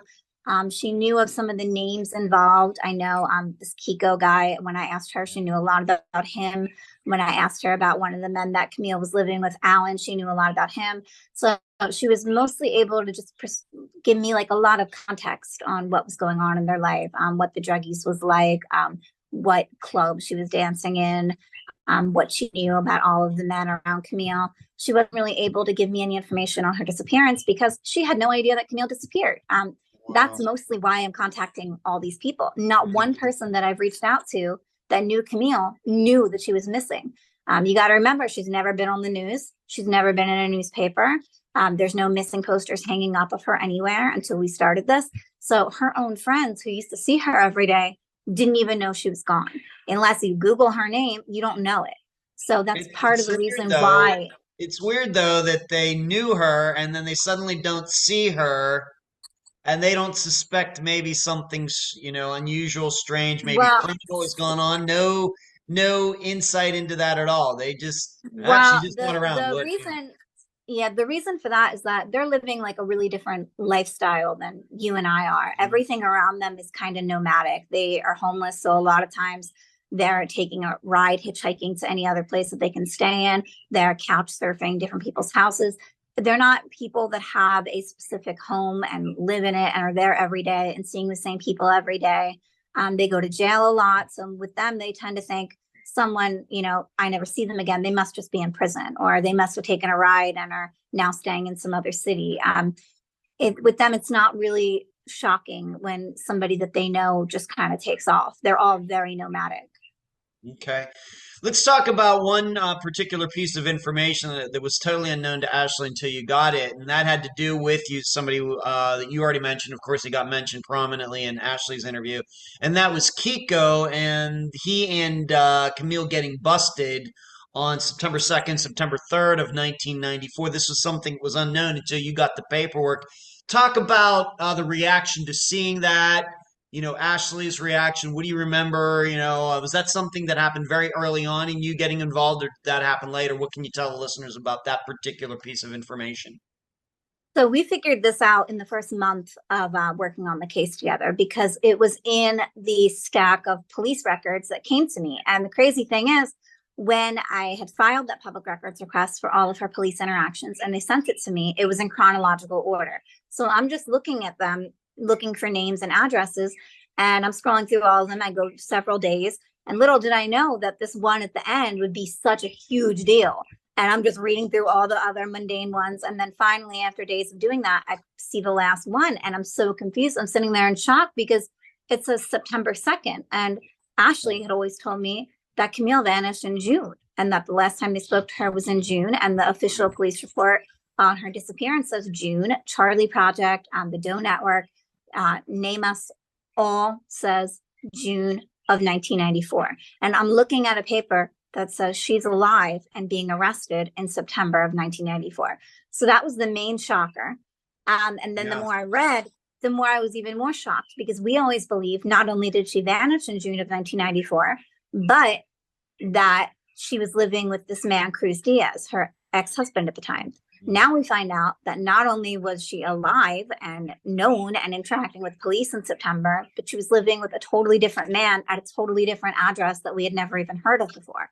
So all of this was like a huge bomb. And the main thing that shocked us about it was that if the police who claimed that they investigated the case and couldn't find anything were still writing to this day that she vanished in June, despite their own paperwork saying that they had her in custody in September, that's showing us that they didn't investigate anything. They didn't even open their own drawer. I'm thinking if they didn't open their own file cabinet and look at the date on that piece of paper in their custody and their files, if they didn't do that, then how are we supposed to trust a single thing that they do claim that they did? And it's at that moment that me and Ashley decided we're no longer just looking for dates and places. We're going to try to goad this police department into doing something. And we're going to try to find answers on our own too. That's when we started with the Facebook page, with making her a website, with pushing her story to podcasters, YouTubers, news channels. We kind of realized that it's not that the case isn't solvable. It's that nobody's trying to solve it. And that's kind of where... A lot of disappearances, same thing. Absolutely. That's a good way to put it. Have you, in your work in the last 6 years, been able to determine why the original thought was May? Now, with Ashley, we talked about May of 1994, May, June. Have you been able to figure out why it was May and June, where that actually came from, being that the paperwork obviously says September? Where did that come from? Do you know? So we always believed that it was because her mom, since she wasn't in the area, she was in Chicago, we believed that her mom maybe had her last phone call with Camille in June.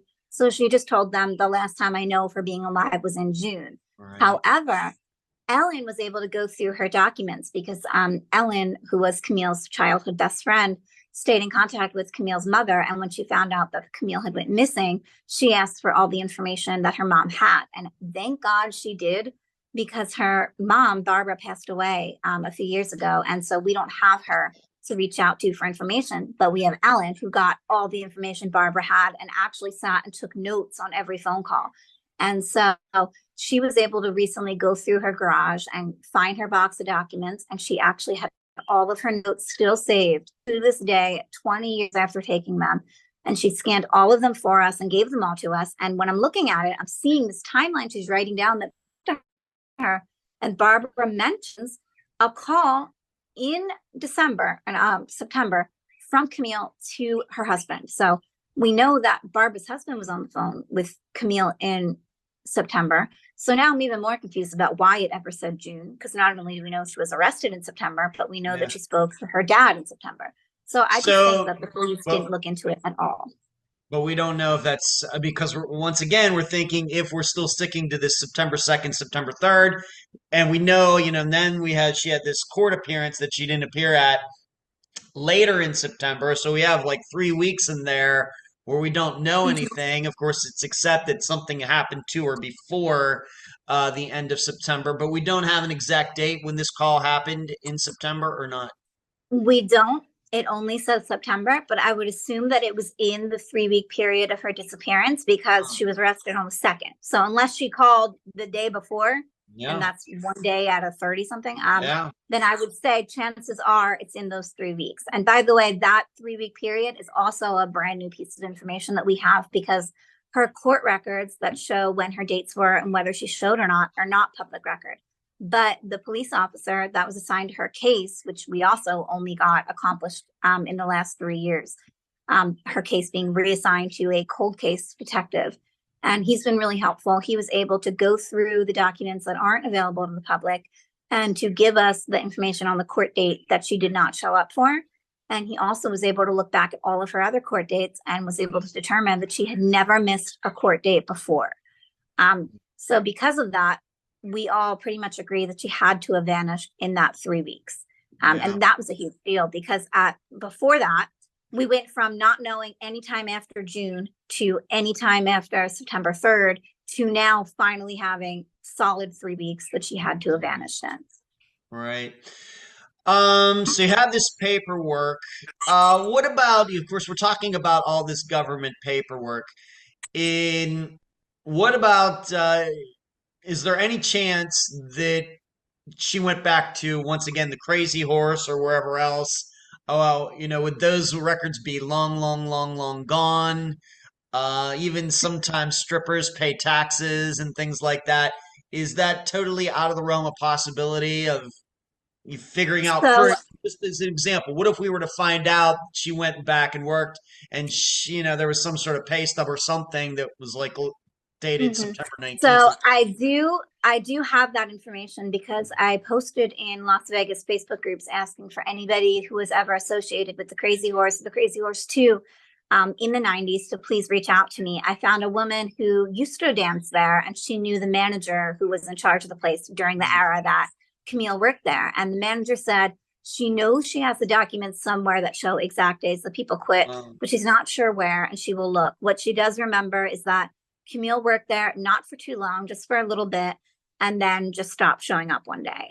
So we know that she didn't return to work there. We believe that after she quit that job, she moved on to just, on the street sex work. And that's what she was doing for work around the time that she vanished. Before that, she worked in diners. She was a bartender. She was a cashier in like a grocery store or pharmacy, something like that. But it was hard for her to make money because when she was with her husband, Gary Dotson, she had always planned to be a stay-at-home wife.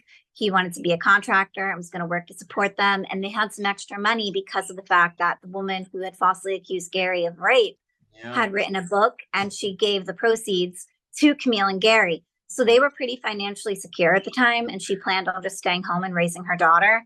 And then when Gary was abusive towards her and she had to run away, she had to be a single mom. She had to get a job, and she was working these like minimum wage jobs, waiting tables and working in diners and stuff like that. And it just wasn't enough. And since she was such a pretty girl, she got approached to dance in like topless clubs, and she made good money with that.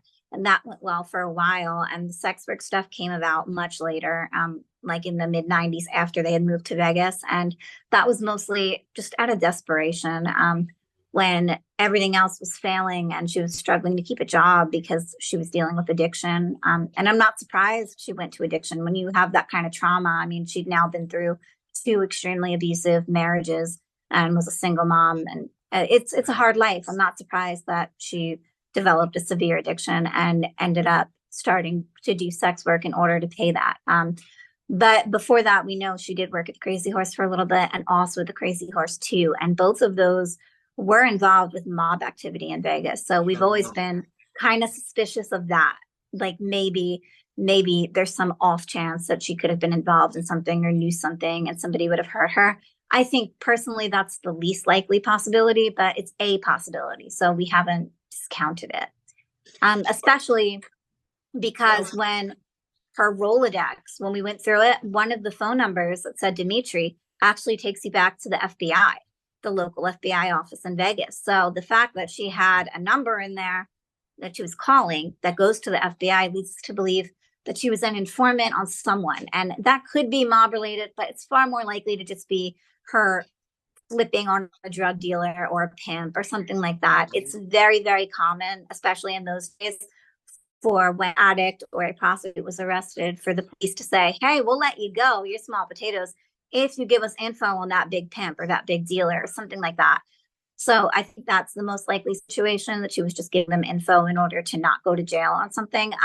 But it's always possible that it could be related to the mob things that occurred at the Crazy Horse and Crazy Horse 2. Any chance you could ever, I mean, how many Dimitris can be working for the FBI? Have you ever been able to track this guy down to ask him why? I mean, would I've people have looked. his phone number? I actually bought a copy of the Yellow Pages of the 90s in Vegas, and I was able to search, and there were only like 5 Dimitris living in all of Las Vegas in the phone book at that time. Sorry, my dog's barking.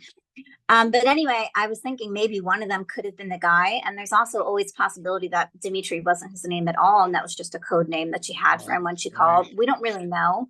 But I'm hoping that we'll be able to one day find a man named Dimitri who worked for the FBI and could tell us what he was talking to Camille about. Because while I doubt he can tell us, because it's probably classified information, if he knows what she was informing on, then it's likely that that person could absolutely be a person who had a motive to harm her, you know? Something that I brought up with Ashley, kind of going back, because once again, my understanding of this is that going back to this May or June disappearance date, was that somebody had seen her on Casino Center Boulevard at that time, like, May or June. And it kind of all came together because what is on Casino Center Boulevard in Las Vegas is the detention center. Yeah. So it seems like there was 2 different stories maybe that came together. Yes, the date was wrong, but the location was right. Yeah. Or so something. They seemed to know that the last time they saw her was her leaving the detention center, but they didn't seem to be able to realize that the last time they saw her leaving the detention center was in June, not May. I think that they just wrote down whatever date her mom rattled off to them when she was there and didn't look any deeper into it. And that's why it's so convoluted and confusing now. Right. Talk about your, because Ashley and I talked about this, but you were the one who did it. Talk about your conversations with Cruz and Kiko. Okay, so I'll start with Kiko, because he was the one that we were really surprised about. So we didn't know he existed until when we started looking into this in 2017. And just to give a quick background of how Kiko's involved, we know that on that date, on the September 2nd date, she was in his house. They were staying together at Siegel Suite Apartments, and that neighbors had heard a crying woman being screamed at and some sounds of like smashing and yelling and things like that. And they called the police and said, hey, there's a man screaming at a crying woman, and it sounds like he's hurting her and attacking her. So they called 911. The police arrived. To give some context on Camille's reaction, about 9 months prior, a similar thing happened with her ex-husband, Cruz. They were at a motel together, and he started to beat her, and Camille called 911. And when police arrived, instead of helping her, taking her to the hospital and arresting Cruz, what they did was say, oh, that's your name, Camille? Well, there's a warrant out for your arrest, so you're getting arrested. And nothing happened to Cruz. He went to bed, closed the door, and the woman who was bruised and bleeding was lugged off to jail. So you can imagine that at this point, Camille no longer sees police as her friends. They're not going to come in and help her when she's being abused. They're just going to arrest her too. So when the police do arrive this night with Kiko in June and in September, they show up and she says, please don't come in. I don't want your help. I'm fine. We got into a verbal altercation and it's all good now. You don't need to come in. I'm fine. They insist on coming in anyway because they recognize her. They know that she's a known drug user and that she is a sex worker and stuff like that. So they come in anyway. Camille tells them, I don't have any drugs on me. I swear I don't. I'm not doing anything wrong. We were just fighting and you can leave. You can search the whole house. I don't have anything. Search me. And she was telling the truth. I doubt that she was actually completely clean at that point. I'm sure she was still using. She had addiction issues, but she was telling the truth that she did not have any drugs on her. The problem is Kiko did. First, they noticed Kiko when they opened the door. He's standing with his hands behind his back at like a vanity, fiddling with something behind him, messing with his back pocket. They walk over to see what he was messing with, and they see that he had taken a bag of cocaine out of his pocket and was hiding it under like a blanket on the vanity. And then when they're arresting him for that, they look by the front door, and there's a little package that says para Kiko, which is for Kiko in Spanish, and it had marijuana in it. So they say, all right, Kiko's getting arrested. And Camille is kind of pleading, listen, I told you I didn't have anything. You checked my bag. You checked my pockets. I don't have anything on me. So don't arrest me too. I didn't do anything. I'm trying to follow the law. I'm trying to get off drug court and probation. They didn't care. They said, nope, because you're on probation and you're in the home where drugs are, you're getting arrested too. So she's crying hysterically. It describes in the police report. She doesn't want to go be arrested. She's been going to all her court dates. She's trying to get off drug court. And just because she's homeless and staying with a man who happens to have drugs in the house, and we know for a fact that they're his drugs, they were in his pocket and by his door with his name literally written on it, somehow she ends up arrested too. And they're both arrested. She's released the next day. We don't know where she went. My thought was that wouldn't she likely return to the place where all of her stuff was at Kiko's house? You know, right. If all of her things were there, her clothes, wouldn't she go back there? So that's why it was so important to me to talk to Kiko. Right. I had reached out a bunch of times on Facebook. I got nothing. He wasn't answering me. I later realized that he wasn't answering me because he seems to lock himself out of Facebook all the time. And he has literally 25 accounts. So eventually I get his phone number through a background check app and I call him and he answers very aggressively when I start saying, I'm calling about Camille. I want to know if you remember her. But he calms down in a little bit when he realizes that, like, I'm not police and I'm not accusing him. I'm telling him, listen, I know you know this woman. She's my friend's mom. We just want some information on what you remember about her. He calms down and he starts being pretty nice to me. And he told me that he does know her. He did live with her, that they weren't a couple. He claims they weren't a couple. Other people claim they were. We don't know. And he said that the last time he saw her, she was getting in a car with her ex-boyfriend, Cruz. And he gives a date for that we know for a fact is wrong because he says it was like 1989. And she didn't even live in Vegas till the 90s. So we know he's wrong about the date, but he got the name right of Cruz. And he even described what she was wearing. So, I mean, he might be completely full of it. But there's also a chance that after this arrest, she really did leave and go back with Cruz. We don't really know. But he gave me everything that he knew. And then he said, I don't have any more information for you. Bye, basically. And he hung up on me. But by the end of the conversation, he was being friendly. He wasn't aggressive anymore, even though he was quite aggressive and threatening at the start of the conversation. But we really weren't able to get anything out of him besides that. However, when I reached out to the police after that saying, hey, I'm in touch with this man and I'm wondering if you can interview him, they said, no, we can't just roll in and grab a guy off the street and make him come be interviewed. But then about 2-3 months later, we got a message from one of his relatives saying, hey, I just wanted to let you know, I see you post all the time and you mentioned Kiko's name. Kiko's in jail right now for a domestic violence incident. So if you wanted, you could probably have the cop run right to where he is in jail and get him interviewed for the first time in this. So I immediately called the cop and he actually said, you know what? You're on the ball. We're doing it because while I can't go on the street and pick him up, I can go down to my own jail downstairs. So we went down and they were able to interview him for, I believe they spoke for almost 2 hours. They're not able to tell us everything that was discussed, but he said that it went well, that Kiko gave him a lot of information, a lot of different avenues to go down, and that they talked a lot about the credit card and ID scams that went on around then. And they were trying to see if maybe that could have anything to do with what happened to her. But I wouldn't say that Kiko's ruled out as a suspect because he has a whole lot of violence in his past.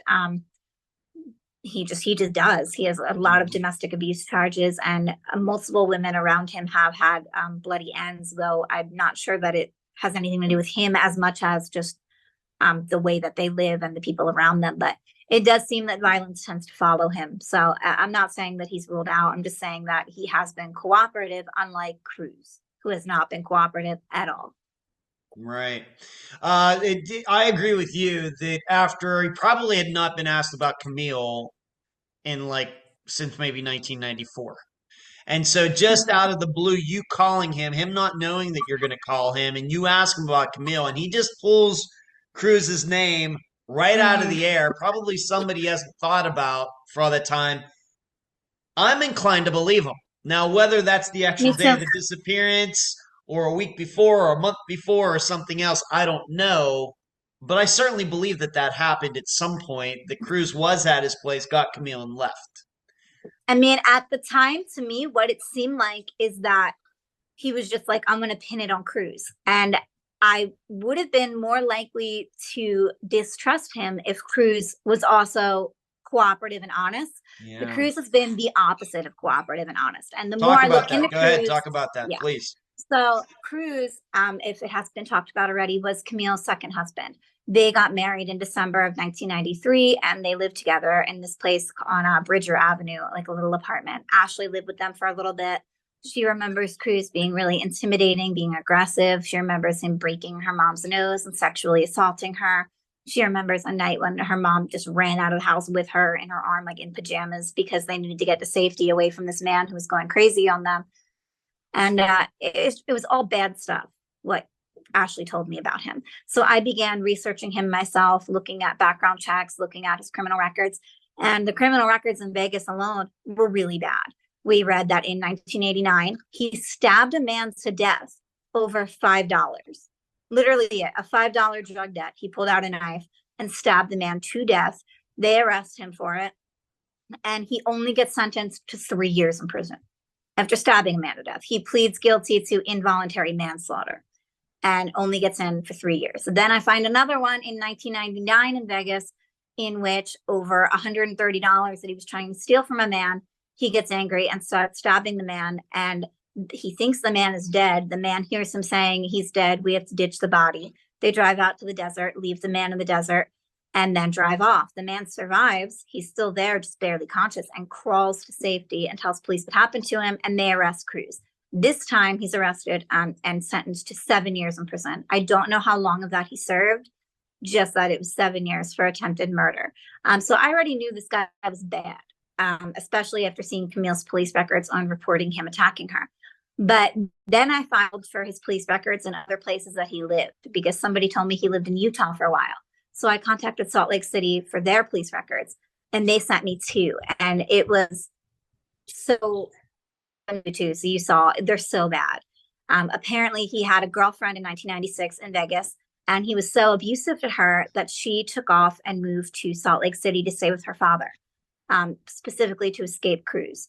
Mm-hmm. Cruz eventually convinced her to give him a bus ticket and come out with her. And he was saying, direct quote, "I'll be good.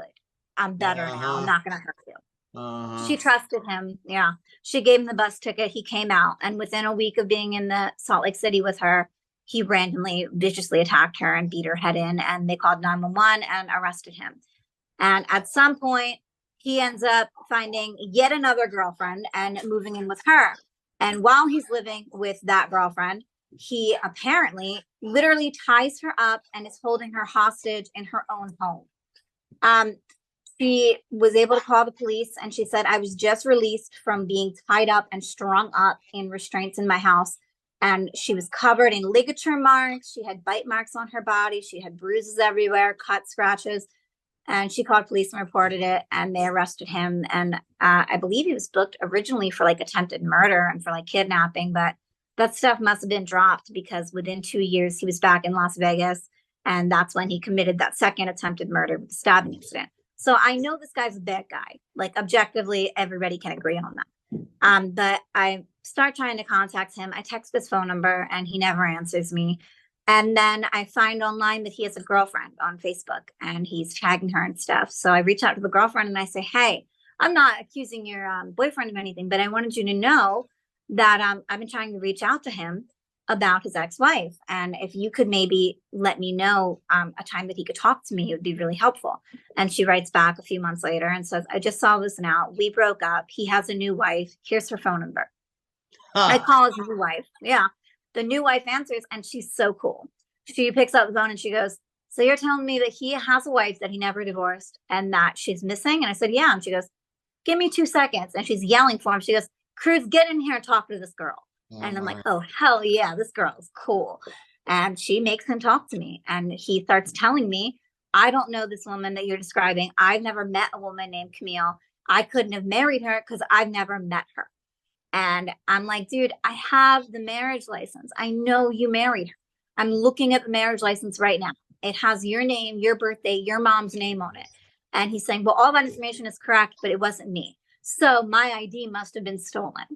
Now, this could be, it could pass for someone who didn't want to look any deeper because of the fact that there's so much identity thief going on in that circle. However, I dig a little bit deeper than that. I immediately contacted Camille's sister-in-law, who had mentioned to us before that Camille and Cruz had gone up to her house in Chicago and stayed there for a weekend once. We sent her a picture of this man, Cruz, that we were just on the phone with. And we said, do you recognize this guy? Nothing else. That's it. She writes, yeah, that's Cruz Diaz, the man who slept on my floor with your mother in 1993. So we're like, yeah, we know it's him. But I wanted even more concrete evidence so I could show the police.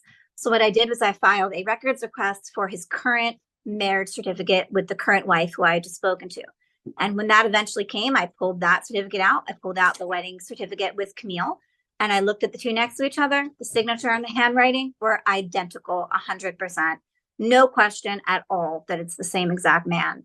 And I don't know why you would lie about knowing a woman who you didn't just know, but were married to and lived with. I don't know why you would lie about that unless you harmed her and you're afraid of being connected to it. You know? Yeah, and as you're saying all this, I'm hoping this woman, this most recent wife you talked to on the phone, I hope she hasn't gone missing because She's okay. being a violent reached guy out to toward her. women, that her getting him on the phone seems like a perfect way. As soon as the call ends, that he might go after her. Well, luckily I stayed in touch with her. I had that same concern. I was messaging her later saying, hi, are you okay? Is everything all right around that house? Has he been acting up after you guys had that call with me? And she told me she was looking to get out of the marriage anyway, and that things weren't really going well between the two of them. And so she had already moved out and wasn't anywhere near him. So I check in on her Facebook every now and then just to make sure that nothing bad has happened to her since she filed for divorce. And so far, it seems like everything's okay. So thank God, you know, that's a huge relief. He's also extremely old. He's in like his 60s or 70s now. I'd have to look for the exact age. And apparently he like walks with a limp, and I'm not sure he's going to be too much danger to society anymore. As being that you've kept in contact with her after you actually had this call with him, did he ever say anything to her after this phone call? Oh yeah, I was married. I did know this woman, Camille, or anything like that? Nope. She said he continued to maintain that he had never heard of this woman and that he was never married to her and that his identity had to have been stolen. And even I sent her the marriage certificates proving that this is the same person who signed both. And she agreed with it fully and said, I don't know why he's lying to me, but he's clearly lying to me. Okay. I want to go back to something you said about this guy. And Gabrielle, I don't know if you know this, but I used to live in Las Vegas. In fact, my phone number starts with 702. And I lived there from 98 to 2011. So I guess when he tried to kill this one guy in 1999 is actually when I actually lived there. And Ashley and I in our interview did talk about she lived in Las Vegas at the same time I did, but she was on the exact opposite side of town from where I lived. But do we know where Cruz tried to dump this guy who he thought he was dead in the desert? Because if we're to maybe think that he did something to Camille, what would make a lot of sense is him choosing the same area. Do we know where that is?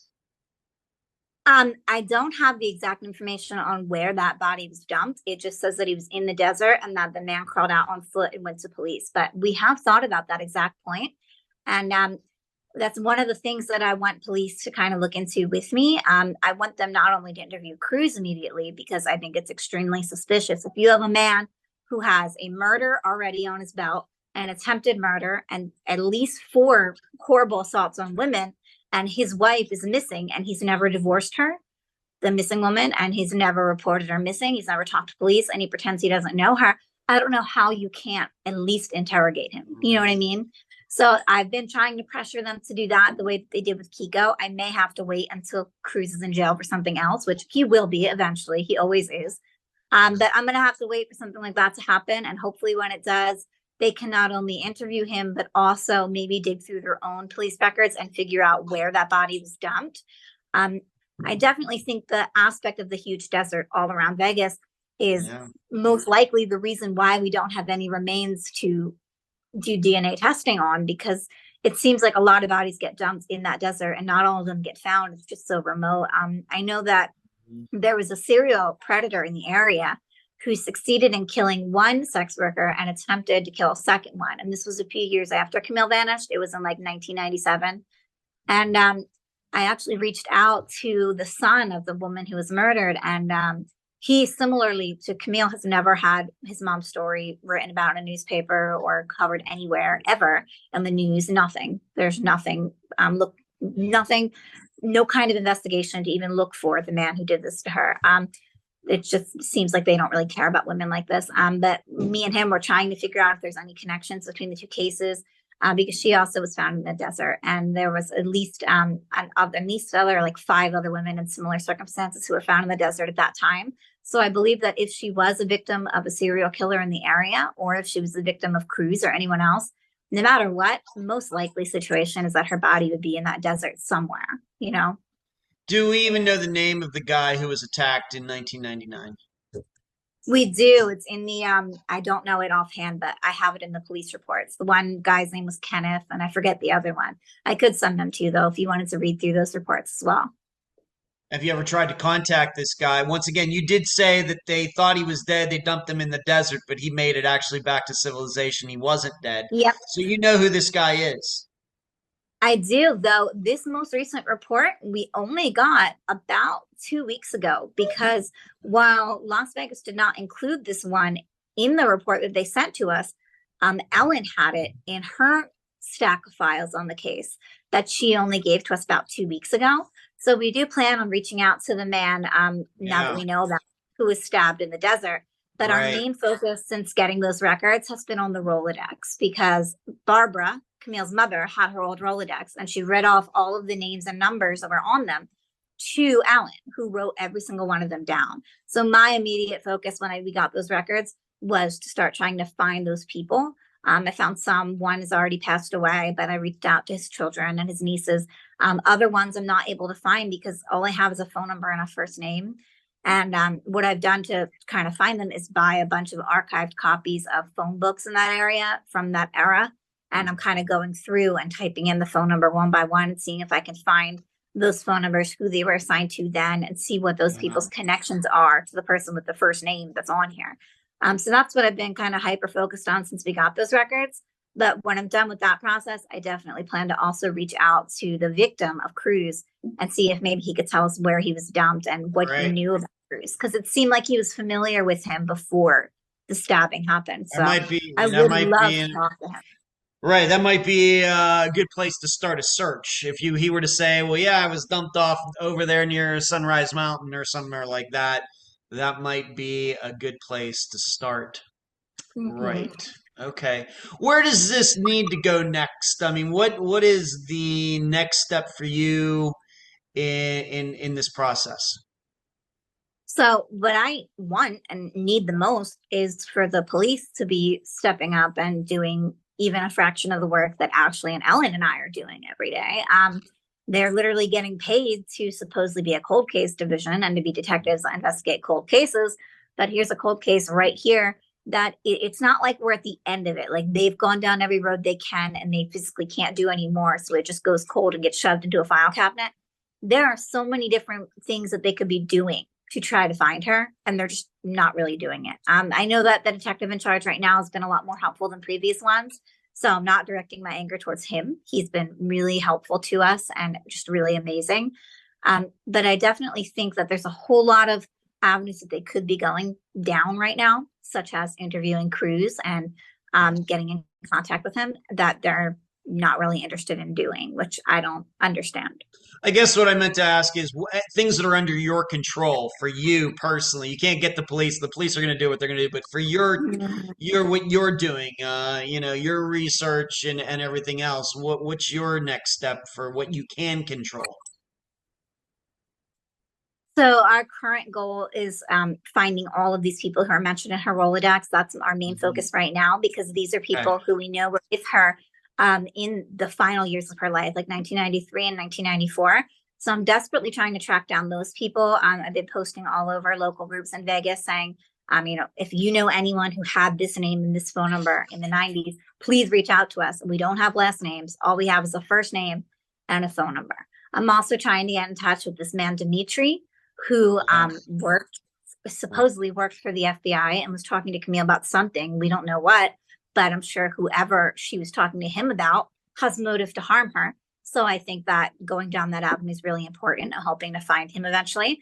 I'm also working on trying to find that woman, Deanna Hoolan, who was there the night that she was last arrested. Right. I've gone down multiple roads to try to figure out who she was, but I haven't had any luck so far. I'm going to keep working on it. I'm hoping that maybe somewhere in there she was arrested, maybe, and they, put the dots together and figured out who she really was. Because I know for a fact that happened with Camille. Camille has an arrest report under her fake name, Nicole Clark. And it wasn't until they did fingerprinting that they realized Nicole Clark is Camille Dotson. So the two were merged into one. I'm hoping that something like that could have happened with this woman, Deanna, and I can find her. And my other goal right now is getting in touch with the people down in the tunnels. You know how there's those homeless people who live down in tunnels under that? Yeah. I've been in contact with the guy who kind of runs that, and he is willing to distribute flyers if I make them to people down there next time he's down there to say, if any of you are this woman, first of all, in case, who knows, at this point, we haven't found any remains. So we're not completely ruling out that she's alive. But he's going, if, she's down here somewhere, or if any of you knew her in those days, since so many of her friends were homeless, we're hoping maybe that'll help us get us some leads. And we also, interestingly, got a tip of a woman who maintains that she thinks she saw her alive in the 2000s with some people who were involved with Kiko. I don't really believe it, but I'm going down that road too. I've been looking into the house she claims that she saw it happen in. I've been looking into archived Google Maps, Google Earths from those days that she claimed it happened in to try to confirm if the surroundings really looked the way that she described it. She said it was a greenhouse. She talked about the fence. So I'm going down that road a lot too. Basically, any tip that somebody gives to us, we're going to follow until there's nothing else we can do with it, because we don't have a million different sources for information. We have a couple things, and we're going to milk each one until there's nothing we can milk out of it anymore. So we're doing that with the Rolodex. We're still working on that with all the names in the police reports. And I'm still trying to find relatives of some of the people that we know passed away. I'm hoping maybe if this friend, has a daughter, she might remember Camille being in the house. She might remember where she lived, who she hung out with, what kind of car she was driving, just information like that. Since so many of these people didn't even know she was missing, I'm wondering how many of them have great information that could be helping us and just have no idea that they have that information and that they could be helping us. So getting her name out has been our main goal, and finding people who knew her. That seems to be where we get our best information besides public records, is finding the actual people who knew her in those days and getting what they remember. And every time someone is willing to talk to me, I either record it or I take notes. I write down everything I can possibly find from them, just so it's all on hand. And we have, every single person's account of what she was like and where she was staying, where she worked, who she was around. And I'm hoping that eventually we'll be able to put all of that together like a puzzle and have a really good picture of what her life was like and what the circumstances around her were when she vanished. When you spoke to Kiko, did he ever explain how he even knew Camille in the first place? He did not, but I would assume that it was either through prostitution, because it seems that he worked as a pimp at some point, or due to drugs, because apparently he was a drug dealer. And I actually know that Cruz and Kiko were arrested together once, because I got Cruz's police records, and Cruz was once arrested for purchasing drugs at an apartment complex that was the same apartment complex that Kiko and Camille were living at when she was arrested for that last time. So Kiko and Cruz didn't know each other. Okay. Yeah, so January of that year, I can see that Cruz was at that address, 111 Paradise Road. I can see that he was there arrested for purchasing drugs. So I know that he bought drugs from Kiko on at least one occasion. So it seems they definitely knew each other. But I don't know exactly how he ended up moving Camille in, or the context of any of that. I did speak to a man who, his name's Joe Arce. He was actually Camille's high school sweetheart when they were young, and he had a good relationship with Camille's mother, Barbara. And he remembers coming out in the early 2000s to talk to the police with Barbara to be there taking notes because she was older and she kind of wanted all that information, someone else to be there with her for this meeting. And he said that the name Kiko Fernandez was mentioned during that meeting. But anyway, what I was saying is when he went there, they did talk about Kiko. They mentioned his name. So it seems he has been a suspect from the start. It just was never mentioned to any of us. Right, right. So Kiko and Cruz did know each other. There's reason to believe that they did know each other. So I guess we then have to be open to the idea maybe they were both responsible for Camille's disappearance. I guess can't rule that out. No, I mean, there's nothing that we can rule out. That's the hardest part of the case. We don't have one specific suspect that we know did it. I mean, a lot of cases have that. You look at like Natalie Holloway, they know who did it. They just don't know where her body is or, how it all went down until recently, at least. But we don't have that. We have 1,000,001 possibilities. We have the possibility that Cruz hurt her, the possibility that Kiko hurt her, the possibility that it's gang related, that somebody she was informing on hurt her because she was informing on them. The possibility that it was a totally random crime because, like I said, there were multiple serial killers targeting sex workers in the area at that time. And we know for a fact that statistics show sex workers are 60 to 100 times more likely to be the victim of random acts of violence or murder than the average civilian is. So it's very possible that she could have just been killed by a random serial killer.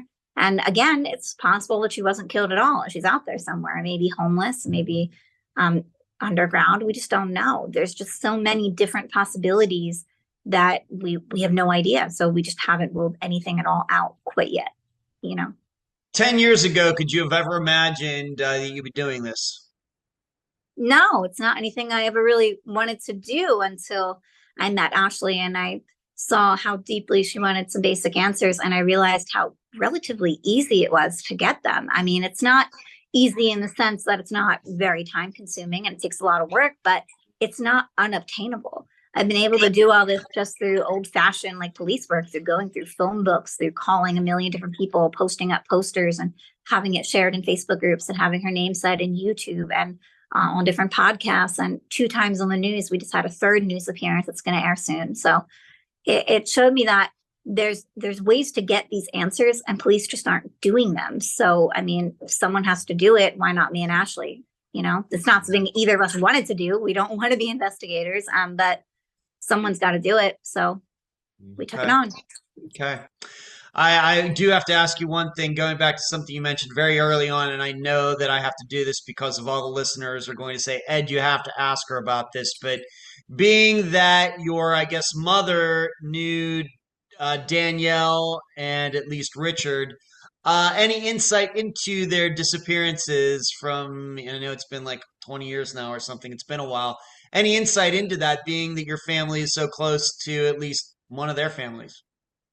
So we have no idea what happened to her. We weren't specifically close to her. I've never met her, but my mother went to high school with her and has a lot of memories since they grew up on the same road. She has a lot of memories of being on the bus with her, of being in cosmetology class together, of her in the school play. She's talked about her being very smart, very mature, a lot cooler than my mom was. My mom was always excited when we talked to her, like she felt like she was talking to a celebrity. She said she had the most amazing singing voice and that she was so incredibly talented in all the school plays and was just so cool. And my mom was a little bit younger than her, I believe about a year younger.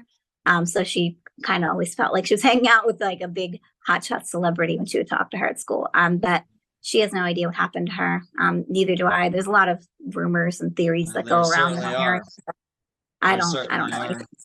I know a lot of people think that she might have driven into the river, but I can't picture how that would happen as someone who regularly drives to South Street from the same town that she was driving from. I can't think of a single place that your car could fall, off a road, or any of those bridges. So, I mean, I'm as lost as you guys are on that front, but I hope her family finds answers. The follow-up question, of course, is let's say that within the next year you solve Camille's disappearance. You find out that whether she's alive or deceased, it comes to some sort of conclusion. Would Richard Petrone and Daniel Imbo's disappearance be next on your list to give it your full all like you're doing for Camille's? I mean, I'd love to help in that way if I could, but I think there's 1,000,001 people who work pretty hard on that one. I see Events with Purpose out pretty regularly.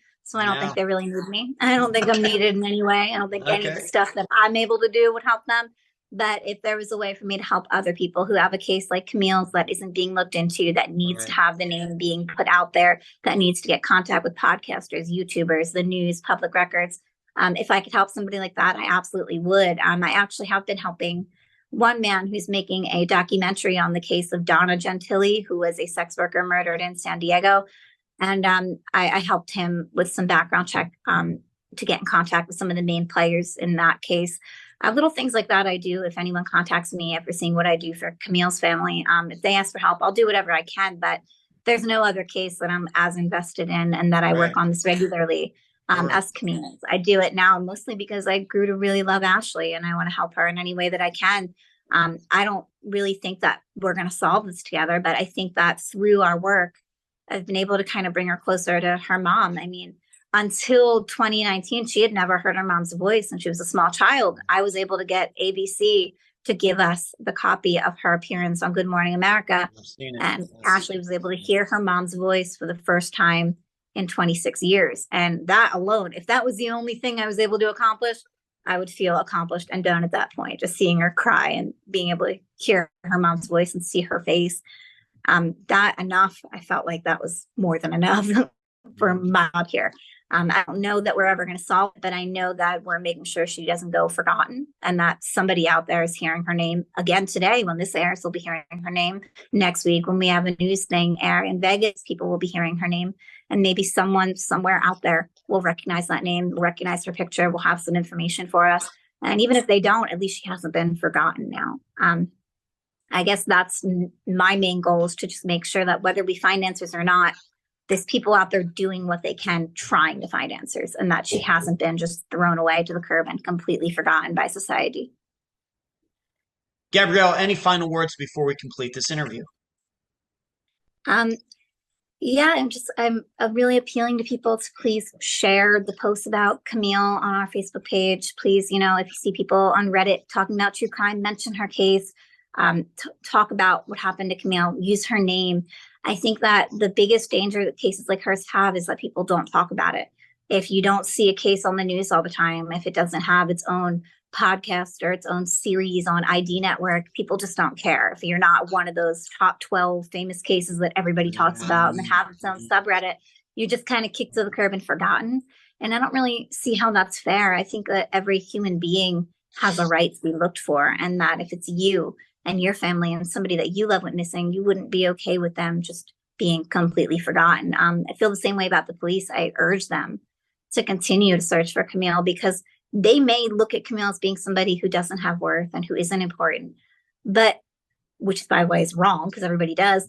But I mean, that person who hurt her is still out there. And even if you don't care about Camille, how do you know that the next person he hurts isn't going to be somebody you do care about? How do you know it won't be your daughter, your wife, your niece, somebody that you love? And you could have stopped him by arresting him now, by figuring out who he is, and by forgetting about it because you don't think Camille's important enough to be looked for. By forgetting about it, you're leaving him out there to do whatever he wants and to continue hurting people. Who knows how many other people he's hurt? Who knows how many lives could have been saved if we were able to find this guy once he went missing 25 years ago and get him off the street. I think that it's a huge danger to society that we let any case be forgotten and thrown away, because every one of those cases has somebody out there that's hurting somebody. And when we just forget about them, we're leaving them out to continue hurting people. Gabrielle, thank you for being on this episode of Unfound. Thank you so much for taking on Ashley's case and getting her name out there. It means so much to me, and so much to Ashley too. You're welcome.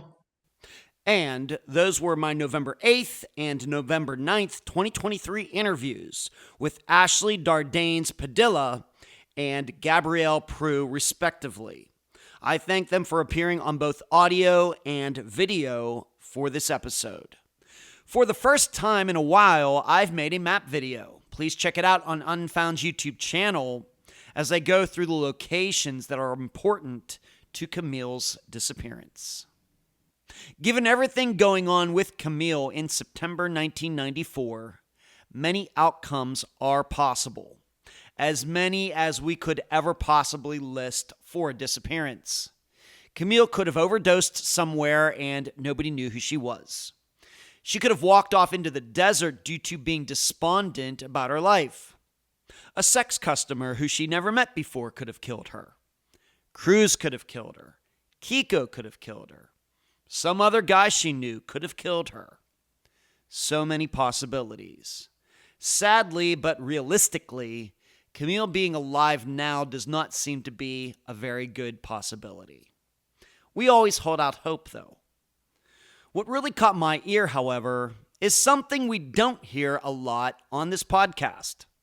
The possibility that a husband and a lover, a husband and a boyfriend, a husband and any other guy might have known each other well enough to the point that we as the public should entertain the idea that this was not a solo effort if foul play occurred. Usually we must pick one. Why? Because usually these guys don't know about each other, and if they do, they are surely not friends. However, for Kiko and Cruz, look at the facts. Kiko bringing up Cruz's name after surely many years of not thinking about Camille at all. Kiko dealing drugs in the same complex where Cruz lived. The short distance between where the two lived at the time. And let's just admit it, these two do seem to be cut from the same cloth. Something to think about. To really embrace this theory, though, I would have to know more about how long Kiko was in the detention center. The longer he is in there, the less likely this could have been a two-man operation if these two were involved at all. I would also have to know more about Kiko's overall history with women. Yes, Cruz has all sorts of violence on his record, but my impression is Kiko has less. Then I would like to see if anybody can figure out if the two kept in touch after Camille went missing. And did the two know any other women who also knew both of them? If we had those answers, Camille's disappearance would come much more clearly into view. Because as we know from our experience, probably most glaringly with the murder of Tyler North, that sometimes a person with murder on the mind does ask a friend for a little help. If you'd like to hear and read more of my in-depth analysis into the disappearance of Camille Dardanes, please go to patreon.com/Unfound Podcast. Sign up to partake in the Unfound blog. Until then, I leave the public theorizing up to you. And that's the program. Right now, while you are in your podcast platform, Spotify, YouTube, iTunes, wherever, give Unfound a 5-star review, a thumbs up, whatever that platform allows. I thank you for listening. I'm Ed Densel, and you've just finished this episode of Unfound.